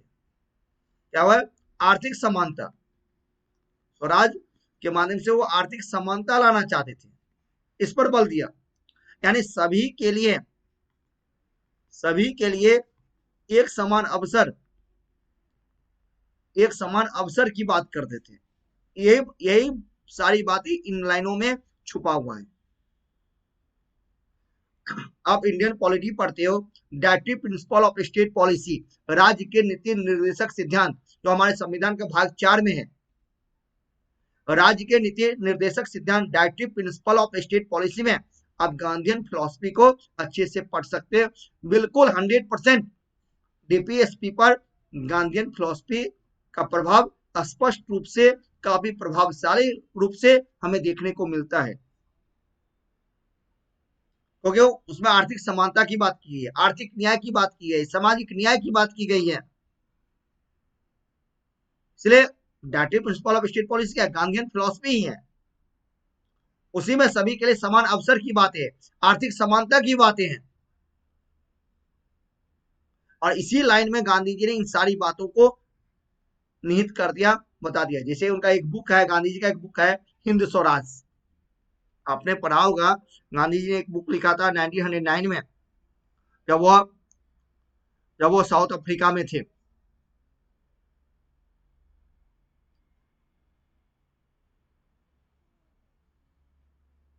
एक बुक लिखा था गांधी जी, हिंद स्वराज, हिंद स्वराज।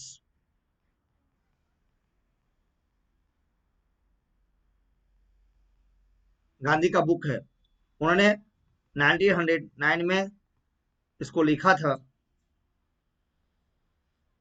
और इसमें वो कहते हैं वहां पर कि हमारा दुश्मन ब्रिटिश नहीं है, ब्रिटिश शासन नहीं है, बल्कि आधुनिक पश्चात सभ्यता, आधुनिक जो पश्चिम सभ्यता है वो हमारे दुश्मन है, जो भारत को अपनी पकड़ में जकड़ती जा रही है।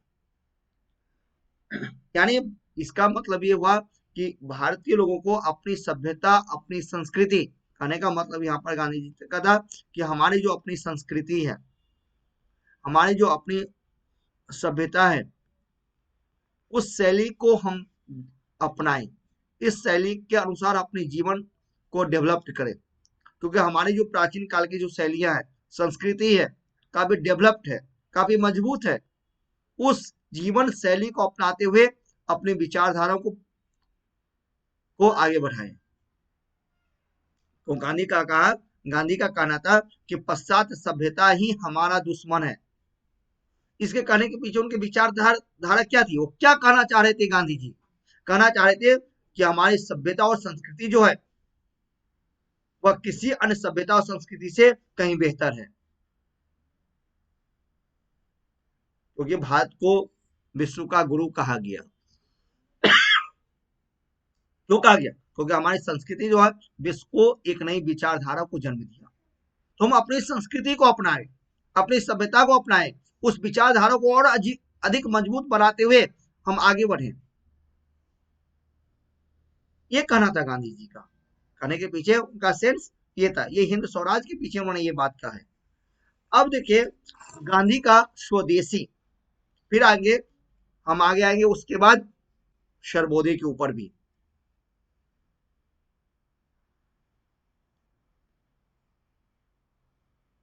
हम देखते हैं, यहां पर हम देखते हैं अब गांधी का स्वदेशी। गांधी जी स्वदेशी की बात करते थे। गांधी जी स्वदेशी का उन्हें समर्थन किया, स्वदेशी का समर्थन किया। आप जानते होंगे इसका सबसे बड़ा एग्जाम्पल उनका है असहयोग आंदोलन, नॉन कॉर्पोरेशन मूवमेंट में स्वदेशी का प्रचार प्रसार करने के लिए वो पूरे भारतवर्ष का भ्रमण किया था। और फॉरेन गुड्स का बाइकआउट का नारा उन्होंने खुल के दिया था। स्वदेशी के बहुत बड़े समर्थक माने जाते हैं। यानी स्वदेशी का मतलब यहाँ पर क्या था? आत्मनिर्भरता प्राप्त करना।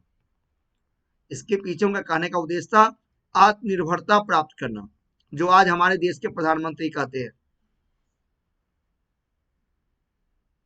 स्वदेशी मतलब ये आत्मनिर्भरता प्राप्त करना, लोकल को वोकल बना दो। आज की भाषा में क्या कहते हैं? लोकल को वोकल बना दो।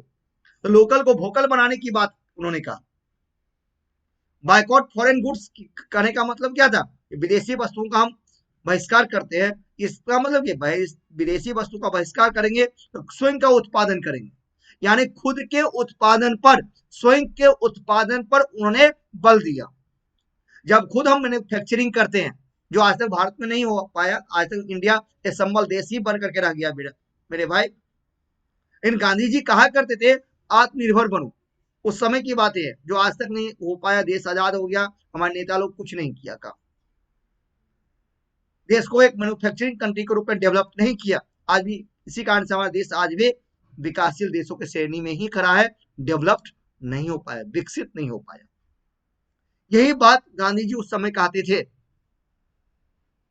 कि आप स्वयं के उत्पादन पर बल दें, स्वयं के उत्पादन पर बल दें। स्वयं के उत्पाद पर बल दे, खुद का मैन्युफैक्चरिंग करे, इसलिए वह पूंजी और श्रम की पारस्परिक निर्भरता में विश्वास करते हैं। कैपिटल, ठीक है, वे पूंजी, वे पूंजी एवं श्रम, पूंजी एवं श्रम दोनों, पूंजी एवं श्रम ये दोनों के पारस्परिक निर्भरता में विश्वास करते थे।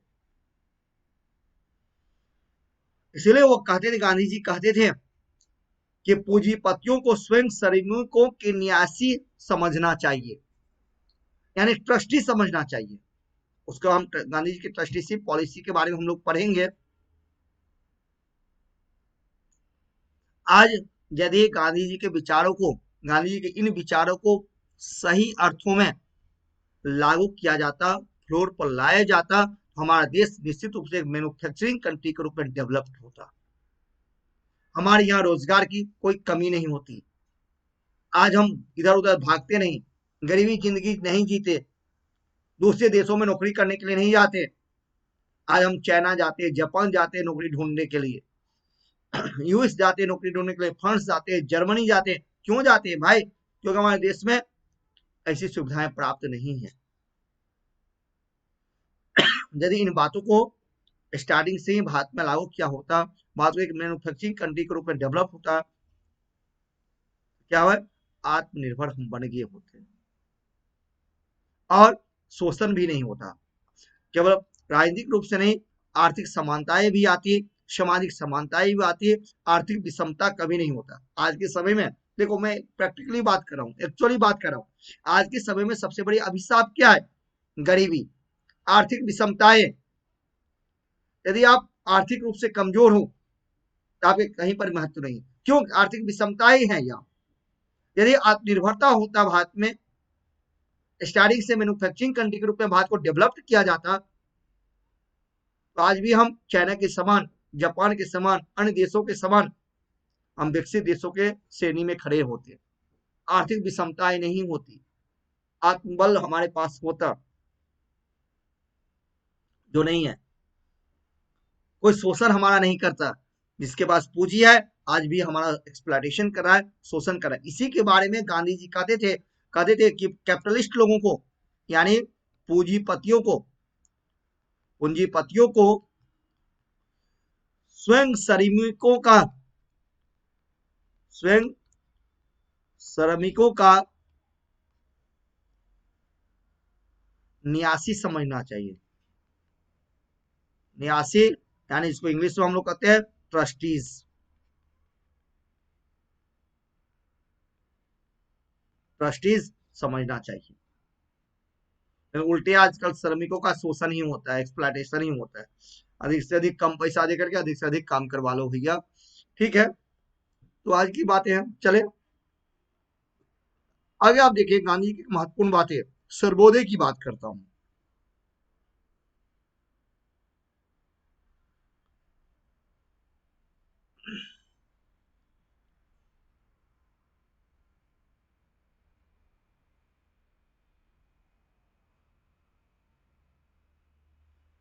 हम बात करते हैं गांधी जी का सर्वोदय सिद्धांत।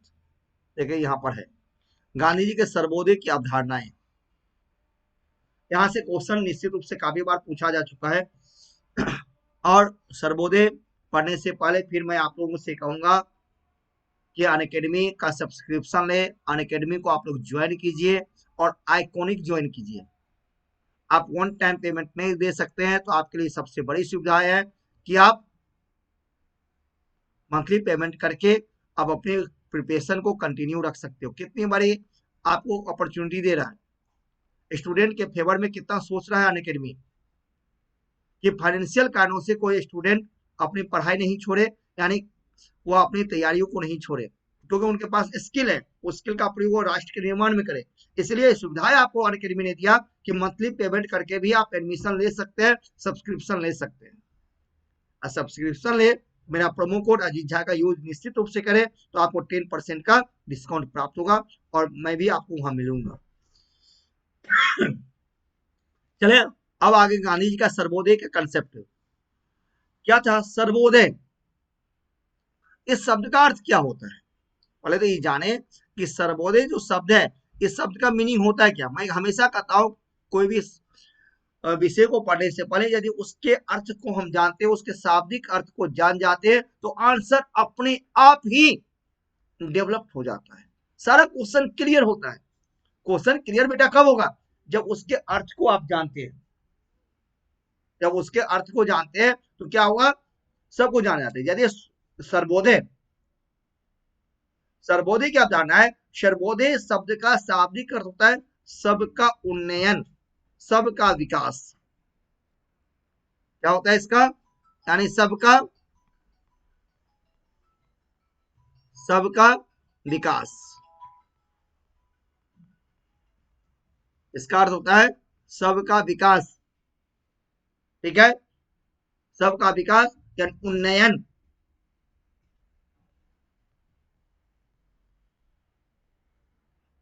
उन्नयन इस शब्द का शाब्दिक अर्थ यही होता है। अब इसे आप निकाल सकते हो अर्थ, इससे आपका अर्थ निकाल सकते हो।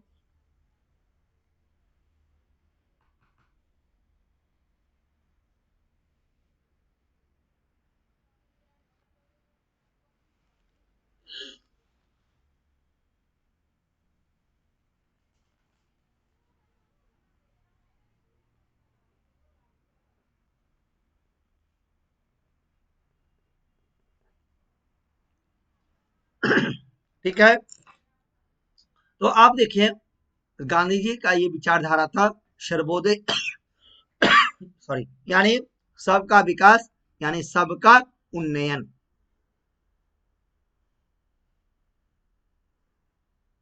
मतलब कहते थे, यानी गांधी जी समाज के सभी वर्गों की उन्नति की बात की। सर्वोदय का मतलब है उन्नति, सबका विकास, उन्नयन करना। समाज में प्रत्येक व्यक्ति के जागरूक प्रयास द्वारा ही सभी के कल्याण की ओर संकेत करता है ये विचार। यह समाज में प्रत्येक व्यक्ति के जागरूक द्वारा समाज के कल्याण की ओर संकेत करता है, यानी आदर्श राज्य और आदर्श समाज का विचार है यह। मतलब क्या है? यह आदर्श समाज और आदर्श राज्य के विचार पर बल दिया गया है। राम राज्य की यहाँ कल्पना की गई है।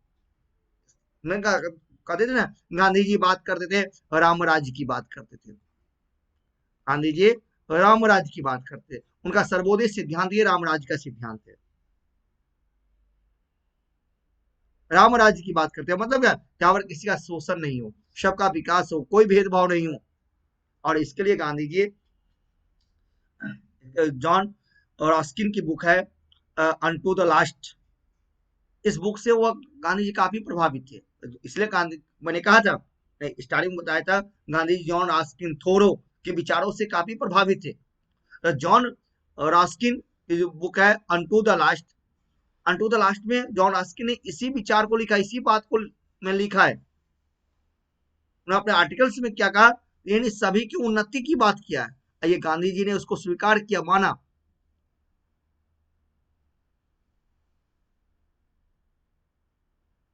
John Ruskin, John Ruskin unto the last में शिक्षाओं की बात करते हैं। जो John Ruskin unto the last में लिखते हैं कि व्यक्ति की भलाई, व्यक्ति की भलाई सबकी भलाई में निहित है।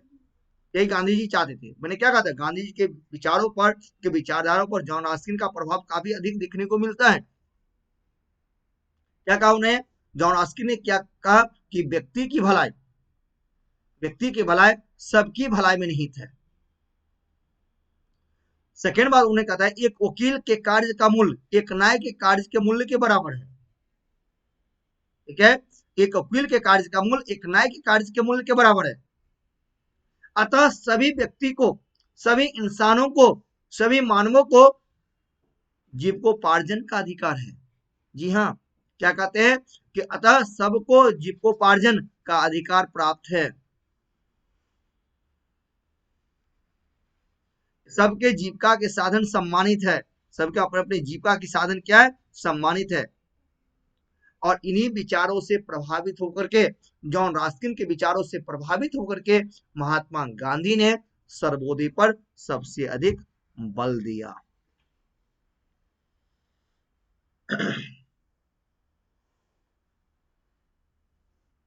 हालांकि इस बात का मैं यहाँ पर खंडन कर दूंगा आप लोगों को कि सर्वोदय का जो सिद्धांत है उपयोगितावादी सिद्धांत से बिल्कुल अलग है। आपके मन में आता होगा इस टाइप की बात। बिल्कुल आज फिलोसफिकल क्लासेज है, बिल्कुल फिलोसफिकल क्लास है, विचारधारा ही फिलोसफी है, आपकी विचार ही आपका दर्शन है। वही बात मैं फिलोसफिकल बात कर रहा हूं। कहते सर्वोदय का सिद्धांत बिल्कुल उपयोगितावादी सिद्धांत से बिल्कुल अलग हो जाता है, क्योंकि उपयोगिता सिद्धांत में अधिकतम लोगों के अधिकतम सुख की बात की गई है। इसी तरह गांधी का सर्वोदय सिद्धांत जो है वर्तमान परीक्षा में परिप्रेक्ष्य में देखिए, आज के संदर्भ में देखिए, 21वीं सदी के संदर्भ में देखिए, हम मैं आज की बात कर रहा हूं, आज से मैं इसको लिंक करने जा रहा हूं, उसको जोड़ने जा रहा हूं। तो देखिए कि गांधी जी का सर्वोदय सिद्धांत जो है वर्तमान में अनेक समस्याओं का समाधान प्रस्तुत करता है। जी हाँ, गांधी जी का सर्वोदय सिद्धांत जो है आज भी 21वीं सदी में यह प्रासंगिक है, अपने आप में काफी इंपॉर्टेंस रखता है, काफी महत्व रखता है। कहता है गांधी जी का सर्वोदय सिद्धांत आज भी अनेक समस्याओं का समाधान प्रस्तुत करता है। क्या करता है? कौन सी समस्या? गरीबी, भूखमरी, नक्सलवादी, ऐसे समस्याओं का साधन प्रस्तुत करता है। इन समस्या का समाधान कैसे हो सकता है? सर्वोदय के माध्यम से। गरीबी बहुत बड़ी आज समस्या है, भूखमरी बहुत बड़ी आज भी समस्या है, नक्सलवादी, अनेक तरह के देखते हैं नक्सलवादी देश में हिंसात्मक कार्य हो रही है। इस समस्या का समाधान हम सर्वोदय के माध्यम से कर सकते हैं। ये अनेक समस्याओं का समाधान किया। हालांकि इसमें गांधी जी और अधिक बात करते हैं। ये गांधी जी जैसे सर्वोदय के अंतर्गत ही कुछ बात करते हैं जो मैं आपको बता दूं।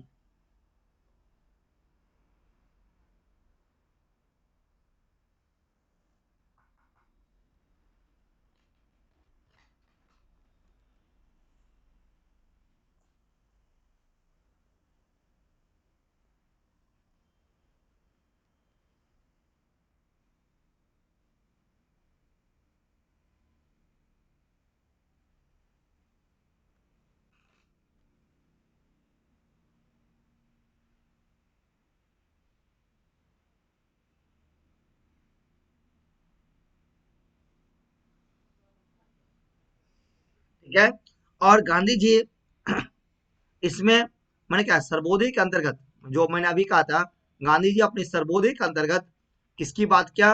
राम राज्य की बात किया। ठीक है, गांधी जी का रामराज, यही थे रामराज की इनकी कल्पना थी, ये सोच था। गांधी जी ने राज्य को अस्वीकार कर दिया और कहा कि इसका आधार हिंसा होता है। गांधी जी का मानना था कि राज्य का आधार जो होता है, राज्य का आधार हिंसा होता है, राज्य का आधार हिंसा होता है। अब बिना हिंसा के बल नहीं होता है, बिना हिंसा का बल नहीं होता है, इसको इन्होंने इससे अस्वीकार किया। यहां पर गांधी जी थोड़ो के विचार से भी सहमत थे, यहाँ पर गांधी जी थोड़ो के विचार से भी सहमत थे। कहा कि वही सरकार श्रेष्ठ है जो सबसे कम शासन करता है। थोड़ो का कहना था, थोड़ो का कहना था, इनका विचार था वही सरकार श्रेष्ठ है,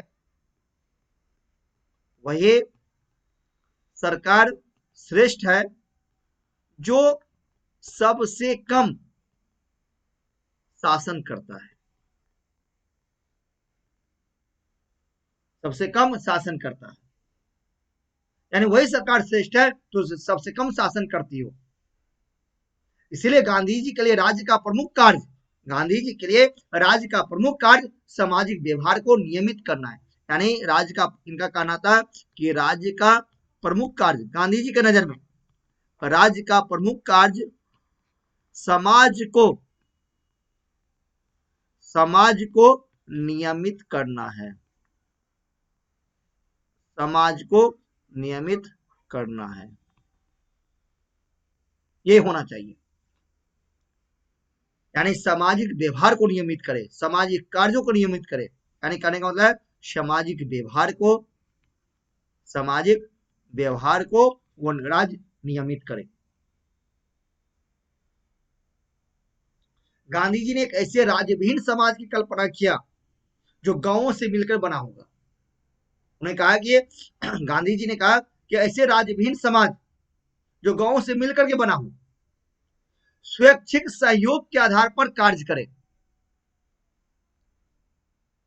एक बहुत बढ़िया उन्होंने बात कहा कि गांवों से मिलकर के बना हो और स्वैच्छिक सहयोग के आधार पर वह कार्य करे।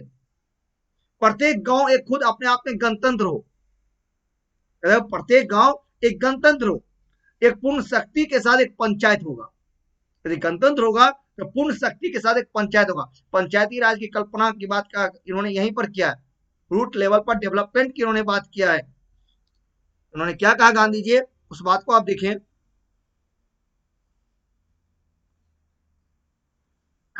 यहां पर गांधी कहते हैं कि प्रत्येक गांव, क्या कहना है यहां पर कि प्रत्येक गांव एक गणतंत्र होना चाहिए, एक गणतंत्र हो और पूर्ण शक्ति के साथ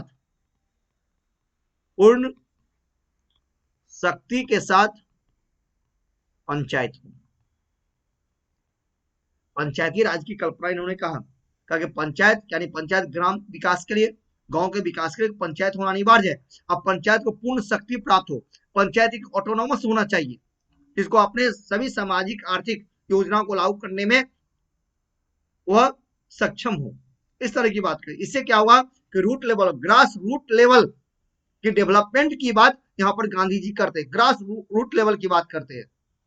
उनका कहने का अर्थ, राष्ट्र का, समाज का विकास तब होगा जब गांवों का विकास होगा। जब गांव का विकास होगा यानी जब हम रूट लेवल पर हम काम करेंगे, यानी ग्रास रूट लेवल पर हम काम करेंगे, तो एक अच्छे राज्य और राष्ट्र का निर्माण होता है। इसलिए उन्होंने पंचायती राज का कंसेप्ट दिया, व्यूज दिया, उन्हीं के आइडिया को तो लाया गया है हमारे संविधान में। और पंचायत को ऑटोनोमस बनाया गया, उसको अधिक से अधिक फंड दिया गया, संवैधानिक दर्जा प्रदान किया गया, जिससे वो स्वतंत्र होकर के अपने गांव के विकास के लिए सामाजिक आर्थिक योजना को अच्छे ढंग से लागू करें। उन्होंने क्या कहा था, गांव एक गणतंत्र हो, अपूर्ण शक्ति के साथ पंचायत। यहां पर हम कहेंगे, कहना था कि अगर इस प्रकार क्या होगा, समाज पूर्ण लोकतंत्र का प्रतिनिधित्व होगा। समाज क्या होगा, तब जाकर के क्या होगा, इससे क्या होगा, समाज होगा पूर्ण लोकतंत्र का प्रतिनिधित्व होगा। एक्चुअल में लोकतंत्र मजबूत तब होगा जब गांव लेवल पर उसके लिए काम हो। गांव लेवल पर काम करने के क्या होना चाहिए, पंचायत होना चाहिए। पंचायत कैसा होना चाहिए, पूर्ण शक्ति, जहां पर सभी रूप से वह स्वतंत्र हो, स्वतंत्र रूप से काम करने की शक्ति प्राप्त हो, निर्णय लेने की शक्ति प्राप्त हो, वो अधिकार उसे मिले जो आज है। यहां पर गांधी जी कांट के विचारों से भी प्रभावित है। कांट जो बहुत बड़े थिंकर्स थे, उनके विचारों से वो प्रभावित थे। कांट के समान ही गांधी जी ने कहा कि व्यक्ति लक्ष्य है, राज साधन है। ने कहा कि क्या कि व्यक्ति लक्ष्य है, व्यक्ति क्या है, लक्ष्य है, और राज्य क्या है, साधन है। तो कितनी बड़ी बात इन्होंने कहा कि व्यक्ति लक्ष्य है और राज्य क्या है बेटा, साधन है। इसलिए व्यक्ति को अपनी स्वतंत्रता सीमाओं के दायरे में रह करके उसका उपयोग करना चाहिए। इसलिए व्यक्ति को अपनी स्वतंत्रता सीमाओं के दायरे में रह करके ही उसका उपयोग करना चाहिए। इसलिए गांव को आत्मनिर्भर बनाना चाह रहे थे। गांधी ने आत्मनिर्भर गांव की कल्पना की, वर्ग विहीन समाज की कल्पना की। गांधी यहां पर कहता है कि क्या कहा, आत्मनिर्भर गांवों के लिए एक वर्ग विहीन समाज की कल्पना उन्होंने किया था जो आज तक नहीं हो पाया। वर्ग विहीन समाज की उन्होंने कल्पना किया था, यहाँ पर कोई वर्ग नहीं, कोई धर्म नहीं हो, यहाँ पर कोई जाति व्यवस्था नहीं हो, छुआछूत नहीं हो, एक वर्ग विहीन समाज की कल्पना गांधी जी का था। ग्रेट थिंकर, वो तो सैल्यूट करना चाहिए। ये था, यहीं पर जो बात उन्होंने कहा कि यहीं पर ये बात, यहाँ पर उन्होंने कहा जो मैंने बताया वही था, वर्ग समन्वय का सिद्धांत, यानी सर्व समावेशी नीति के तहत एकजुट होकर के जनशक्ति के माध्यम से उन्हें राष्ट्रीय आंदोलन को सशक्त बनाने का प्रयास किया। जी हाँ, गांधी ने किसान, जमींदार, मजदूर, पूंजीपति के आपसी सहयोग पर बल दिया। मैंने कहा वर्ग विहीन समाज की बात करते थे वो,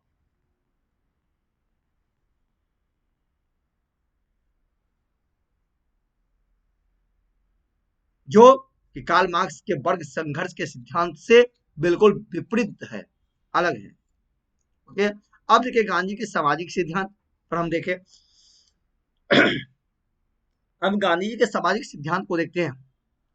गांधी जी जाति विहीन समाज की कल्पना किया, वर्ग विहीन समाज, बार बार मैं इसका नाम ले रहा हूं कि वर्ग विहीन समाज की कल्पना किया था, जाति विहीन समाज की कल्पना किया था। इसलिए उन्होंने जाति, छुआछूत, ऊंच नीच, ठीक है, जेंडर डिस्क्रिमिनेशन, लैंगिक भेद की समाप्ति पर बल दिया। तब जाकर के एक आदर्श समाज का निर्माण हो सकता है। इसीलिए आप जानते होंगे कि गांधी जी का छुआछूत के विरुद्ध उन्होंने बहुत सारा काम किया। अछूतोद्वार कार्यक्रम पर सबसे अधिक बल दिया था उन्होंने, मंदिर प्रवेश के लिए प्रयास किया, उन्हें दलितों को हरिजन का नाम दिया। दलितों को इसी क्रम में आप देख सकते हैं, उन्हें दलितों को एक हरिजन का नाम दिया, जिससे उन्हें सामाजिक स्वीकृति प्राप्त हो, सामाजिक स्वीकृति प्राप्त हो। महिलाओं की स्वतंत्रता पर बल दिया, महिलाओं के शिक्षा पर उन्होंने बल दिया, उनको जागरूक बनाने के लिए प्रयास किया। वह स्वदेशी आंदोलन के बारे में गांधी जी कहते हैं कि कहा कि भारत में वास्तविक राष्ट्रीय आंदोलन की शुरुआत स्वदेशी आंदोलन से प्रारंभ होता है। गांधी जी कहते हैं, अब ध्यान देना, लिखा हुआ है और उनकी विचारधाराओं में लिखा हुआ है, कहते हैं कि भारत में वास्तविक राष्ट्रीय आंदोलन की शुरुआत स्वदेशी आंदोलन से ही प्रारंभ होता है। कहोगे आप ऐसा क्यों सर? आपके मन में क्वेश्चन आएगा बेटा कि ऐसा क्यों सर? क्योंकि स्वदेशी आंदोलन भारत का पहला राष्ट्रीय आंदोलन था जिसमें महिलाओं ने सार्वजनिक तौर पर उस आंदोलन में भाग ली थी, उस कार्यक्रम में अपनी हिस्सेदारी दी थी, खुल करके सामने आई थी, फ्रंट पर आकर के संघर्ष की थी। यही बात गांधी जी कहते, गांधी जी कहते थे स्त्री शिक्षा हो, उन्हें अवेयर करें। अब इसी में हम गांधी जी की शिक्षा की बात भी कर दें। गांधी जी की शिक्षा पर क्या विचार था, शैक्षणिक विचार क्या था कि आप गांधी जी शिक्षा में रोजगार परक शिक्षा की बात करते थे। जी हाँ, गांधी जी जब हम शिक्षा की बात करते हैं तो गांधी जी रोजगार परक शिक्षा की बात करते थे। इसका एग्जाम्पल के तौर पर मैं आपको समझा देता हूं कि किस प्रकार से गांधी जी एक रोजगार परक शिक्षा की बात करते थे। देखिए, गांधी जी के शिक्षा पर जो विचार था, गांधी जी चाहते थे कि रोजगार परक शिक्षा हो, परक शिक्षा प्राप्त हो, ऐसी शिक्षा दे जो शिक्षा प्राप्त करने के पश्चात वह अपने पैरों पर खड़ा हो सके, खुद रोजगार कर सके, आत्मनिर्भर बन सके, वह आत्मनिर्भर पढ़ सके, अपना कार्य कर सके, आर्थिक उपार्जन कर सके। आज हम बात करते हैं ना, प्रोफेशनल एजुकेशन की बात करते हैं। गांधी जी बहुत पहले कहते थे भारत में प्रोफेशनल एजुकेशन हो, व्यवसायिक शिक्षा हो, केवल सैद्धांतिक शिक्षा आप नहीं दे। आज हम बीटेक करते हैं, एमटेक करते हैं, बहुत सारी डिग्रियां प्राप्त करते हैं, क्यों? रोजगार परक शिक्षा। ये तो गांधी जी कहते हैं। गांधी जी के बात आप देखें, गांधी जी का वर्धा प्लान है, वर्धा योजना, वर्धा प्लान योजना देखते हैं 1937 का है, 1937 का है। गांधी जी के विचारधारा इसमें साफ साफ देखने को होता है। उनके मार्गदर्शन में वर्धा योजना तैयार था।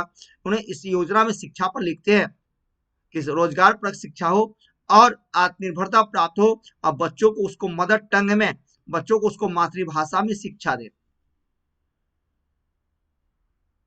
मातृभाषा में उसे शिक्षा देंगे तो उसको क्या होगा, उसकी रुचियां बढ़ेगी, रुचियों के साथ वो पढ़ेंगे।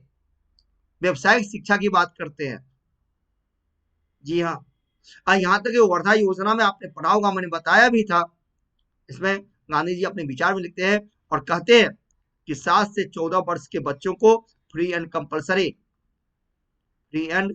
कंपलसरी एजुकेशन की बात कहा कि 7 से 14 वर्ष के बच्चों को निःशुल्क और अनिवार्य रूप से उन्हें शिक्षा प्रदान करें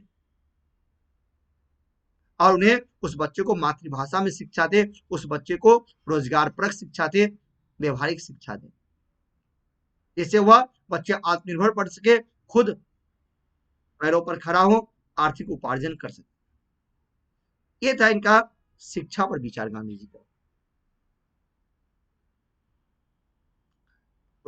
रोजगार परक शिक्षा क्या हुआ, वो उत्पादन कार्य से जुड़ता है, ये उनका कहना था। ठीक है, अब देखिए जो हम एक एक करके सभी बातों पर बात करते हैं। अब गांधी जी का आर्थिक सिद्धांत, ट्रस्टीशिप पॉलिसी, इस पर हमने अभी कहा था। गांधी जी कहते हैं कि पूंजीपतियों को, जो मैंने अभी बताया, कहते थे कि पूंजीपतियों को श्रमिकों का एक नियासी समझना चाहिए। यानी अपनी ट्रस्टीशिप सिद्धांत के अंतर्गत गांधी जी कहते हैं कि स्वामित्व निजी होते हुए भी स्वामी उसे सार्वजनिक उपयोग के लिए सुलभ कराए। यानी कि आपके पास पूंजी है, उस पूंजी को डिसेंट्रलाइज करें। ठीक है, यानी यदि आप पूंजीपति हैं, ठीक है, तो आप समझते हैं कि आपका निजी है, आप उसके निजी मालिक हैं, आप उसके उपयोग खुद कर सकते हैं। लेकिन ऐसा नहीं, आप ठीक है, आप उसके स्वामी हैं, निजी हैं, लेकिन उसका प्रयोग सार्वजनिक रूपों में होना चाहिए। सार्वजनिक उपयोग के लिए उसको आप सुलभ करवा दें। हाले आप उसके संरक्षक हैं, ठीक है, उसका आप संरक्षक हैं, लेकिन उस पूंजी का प्रयोग सार्वजनिक उपयोग के लिए होना चाहिए। यही गांधी जी का ट्रस्टीशिप सिद्धांत। इससे क्या होगा, आर्थिक समानताएं आएगी, कोई भूखे नहीं मरेंगे, किसी का आर्थिक शोषण नहीं होगा। यहाँ पर कहने का मतलब था गांधी जी इस प्रकार से आर्थिक समानताओं पर गांधी जी ने यहाँ पर बल दिया, आर्थिक समानताओं पर बल दिया, आर्थिक उत्थान पर बल दिया, यानी मालिक मजदूर के सहयोग पर बल दिया, मालिक मजदूर के बेहतर संबंधों पर बल दिया। और जो मैंने अभी एक बुक की चर्चा किया था, गांधी जी का जो बुक है हिंद स्वराज में, उन्होंने भारी औद्योगिक का विरोध किया था, आलोचना किया था। वह उस समय आलोचना इन्होंने इसीलिए किया था कि बड़े बड़े औद्योगिकरण जो है वह लघु और कुटीर उद्योगों को समाप्त कर रहे हैं। इस संदर्भ में उन्होंने कहा था, क्योंकि उनका यह मानना था कि भारत की अधिकांश जनसंख्याएं गांवों में निवास करती है, भारत गांवों के एक देश है, और कुटीर उद्योग, लघु उद्योग जो है गांव में काफी समुन्नत अवस्था में है। यदि उसका पतन होगा तो गांव के लोग आर्थिक रूप से पिछड़ जाएंगे। इसके लिए उन्होंने इसका आलोचना भी किया था। इसलिए गांव की स्वायत्तता पर बल दिया। मैंने कहा गांधी जी ने कुटीर उद्योगों पर बल दिया, इन्हें चरखा कटाए, सूत कटाए, छोटे छोटे उद्योग धंधों पर उन्होंने बल दिया था। गांधी का चरखा काफी चर्चित है, यहाँ पर चरखा की बात होती है। तो चरखा किसके लिए, स्वावलंबन बनने के लिए, आत्मनिर्भरता प्राप्त करने के लिए, आर्थिक आत्मनिर्भरता प्राप्त करने के लिए उन्होंने इसका प्रयोग करे। सूत काटे, यानी कुटीर उद्योगों पर बल दिया, यानी कहा कि गांव स्वायत्ता होना चाहिए, गांव के लिए स्वायत्ता होना अनिवार्य है। ठीक है, ओके। अब आप देते हैं जो शिक्षा पर आपने देखा, सभी विचारों को आपने देखा, गांधी जी के विचारों को आपने देखा, उनके आइडियोलॉजी में हम लोग एक एक करके सभी बातों को पढ़ते जा रहे हैं। और हम वन व्यवस्था को भी देख लिए, शिक्षा को भी देख लिया, वर्धा योजना को देखे, महिलाओं की स्थिति को देखे, छुआछूत को देखे। अब आंदोलन के सक्रिय निष्क्रिय दौर के विश्वास को देखें। गांधी जी का कहना था कोई भी आंदोलन, कोई भी जन आंदोलन लंबे समय तक कंटिन्यू नहीं चलाया जा सकता है, क्योंकि उसमें एकजुटता समाप्त हो जाती है, उसमें वो जोश समाप्त हो जाता है, एकताएं समाप्त हो जाती है।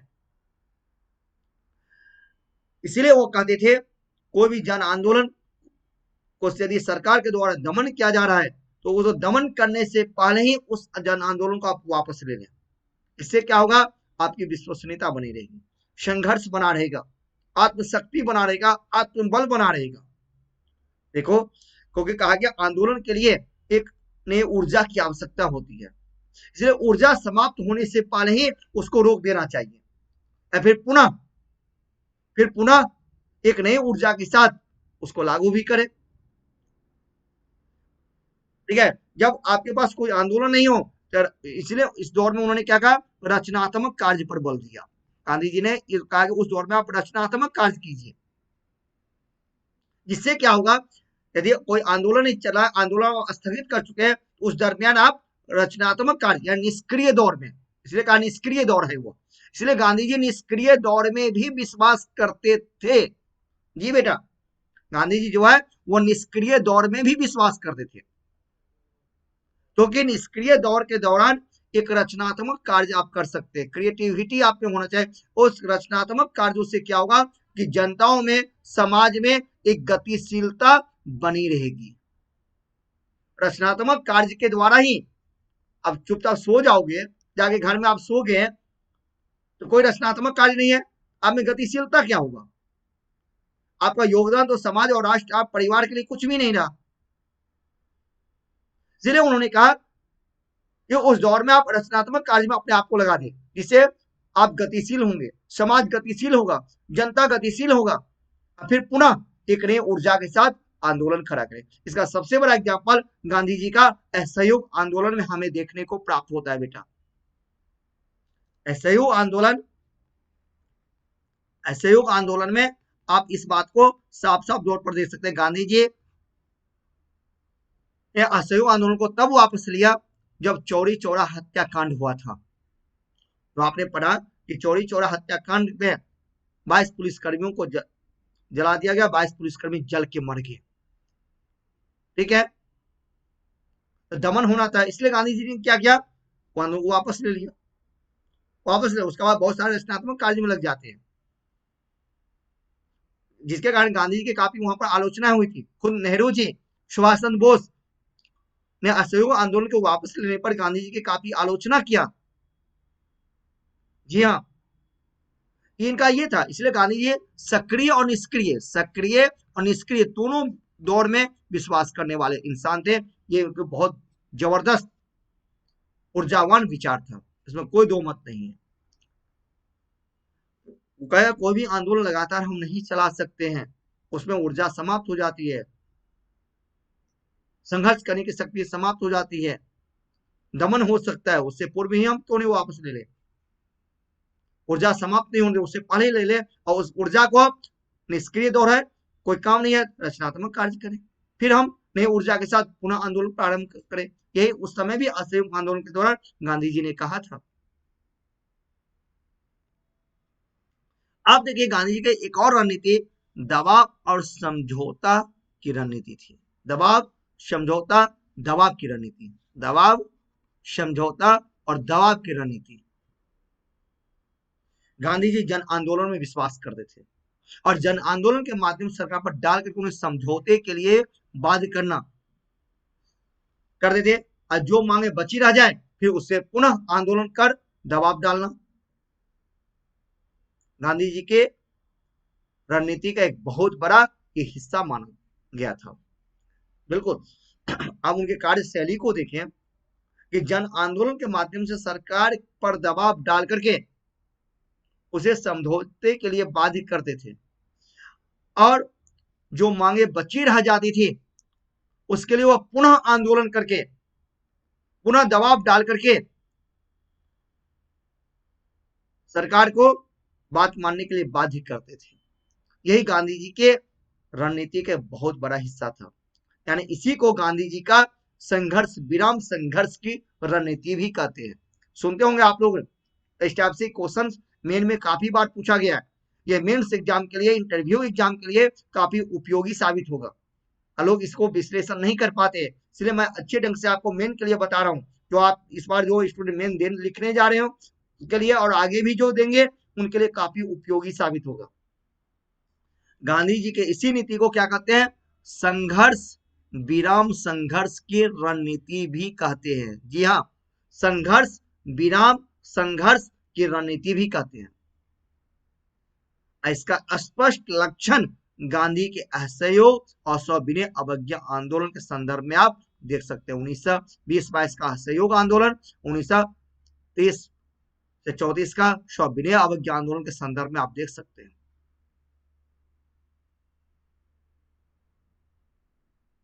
और ये गांधी की रणनीति का, ये राष्ट्रीय आंदोलन का बहुत बड़ा हिस्सा था। यानी संघर्ष, विराम संघर्ष की रणनीति यह राष्ट्रीय आंदोलन का बहुत बड़ा हिस्सा था और सफल भी हुए। और साथ साथ गांधी जी एक नियंत्रित जन आंदोलन पर बल दिया। गांधी जी ने एक नियंत्रित जन आंदोलन पर बल दिया। तो नियंत्रित जन आंदोलन क्या था? सत्याग्रह, अहिंसा, साधन, साध्य की पवित्रता, इन विचारों से गांधी जी ने जनता पर अंकुश लगाया था। उत्तेजित नहीं, अनियंत्रित जन आंदोलन नहीं, नियंत्रित जन आंदोलन।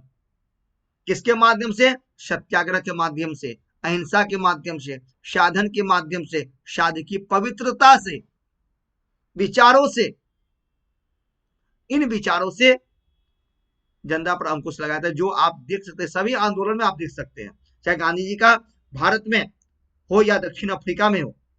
दक्षिण अफ्रीका में सत्याग्रह, हिंसा का जो उन्होंने प्रयोग किया था, उसमें आप देख सकते हैं गांधी जी का एक उदारवादी चरण था, एक सत्याग्रह का सफल प्रयोग था। वहां पर भी उन्हें साध्य की पवित्रता को बनाए रखना, अपने विचारों के माध्यम से जनता पर अंकुश लगाया, जनता को उत्तेजित होने से रोका था।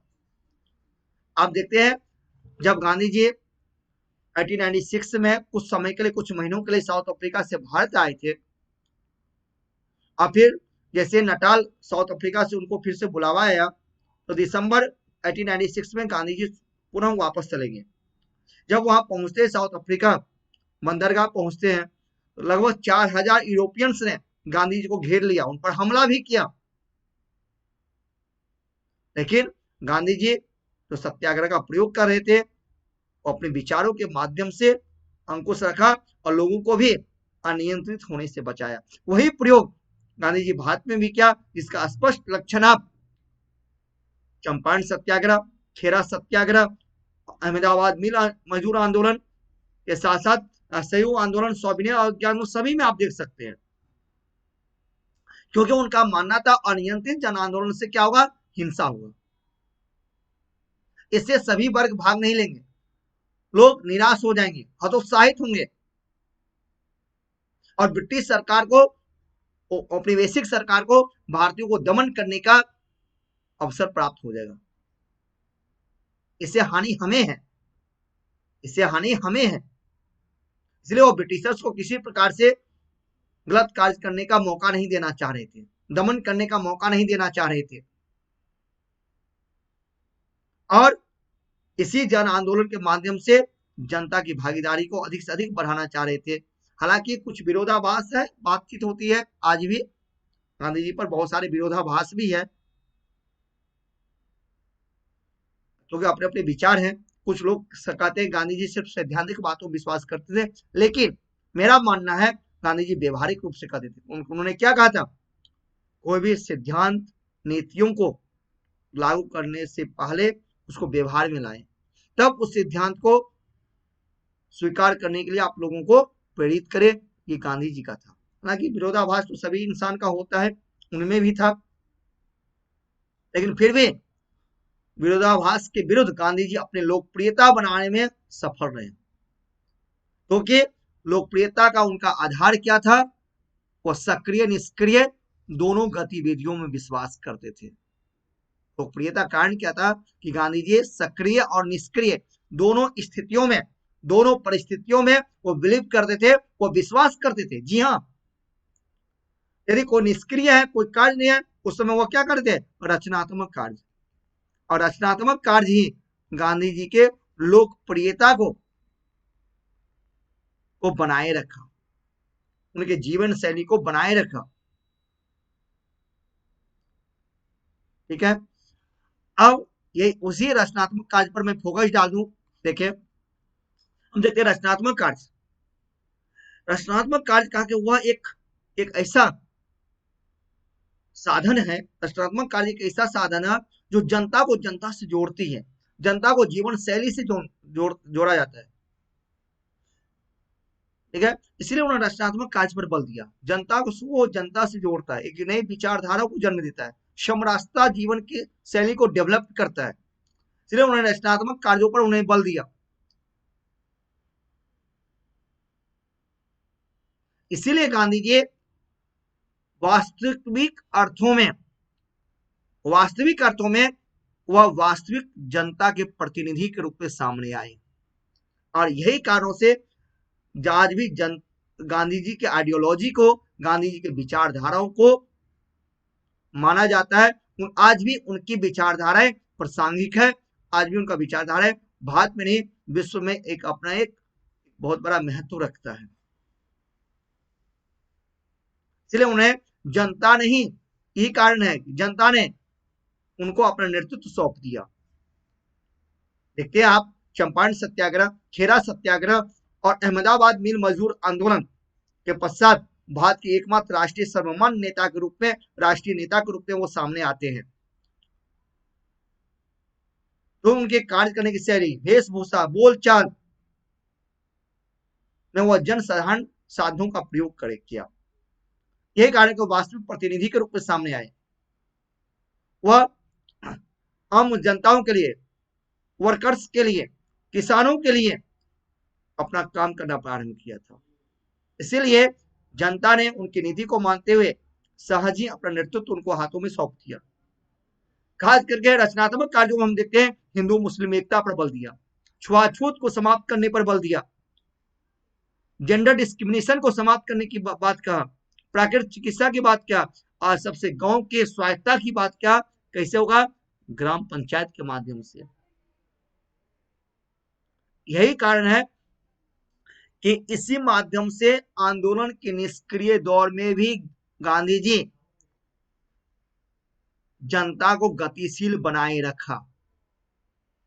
जब आंदोलन नहीं होता था, गांधी रचनात्मक कार्यों के द्वारा जनता को गतिशील बनाए रखते थे, जिससे आर्थिक उपार्जन भी होता था, सामाजिक समरसताएं भी होती थी और लोग एक दूसरे से जुड़े होते थे।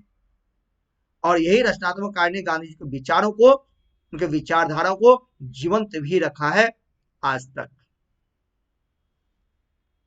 ठीक है, तो ये थे गांधी जी, ये थे गांधी जी के विचारधाराएं।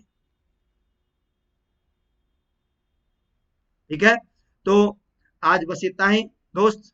बहुत बहुत धन्यवाद आप लोगों को, thank you, lot of thanks.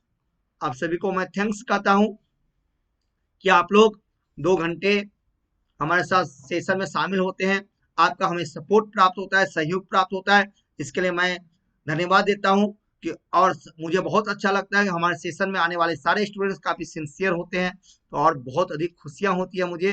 तो ऐसे ही आप लोग आते रहे, सीखे, पढ़े, सुने अच्छे से, सारे बात को मैं एक पॉइंट करके क्लियर किया हूं, आपको एग्जाम के लिए काफी यह उपयोगी साबित होगा, इसमें कोई डाउट नहीं है।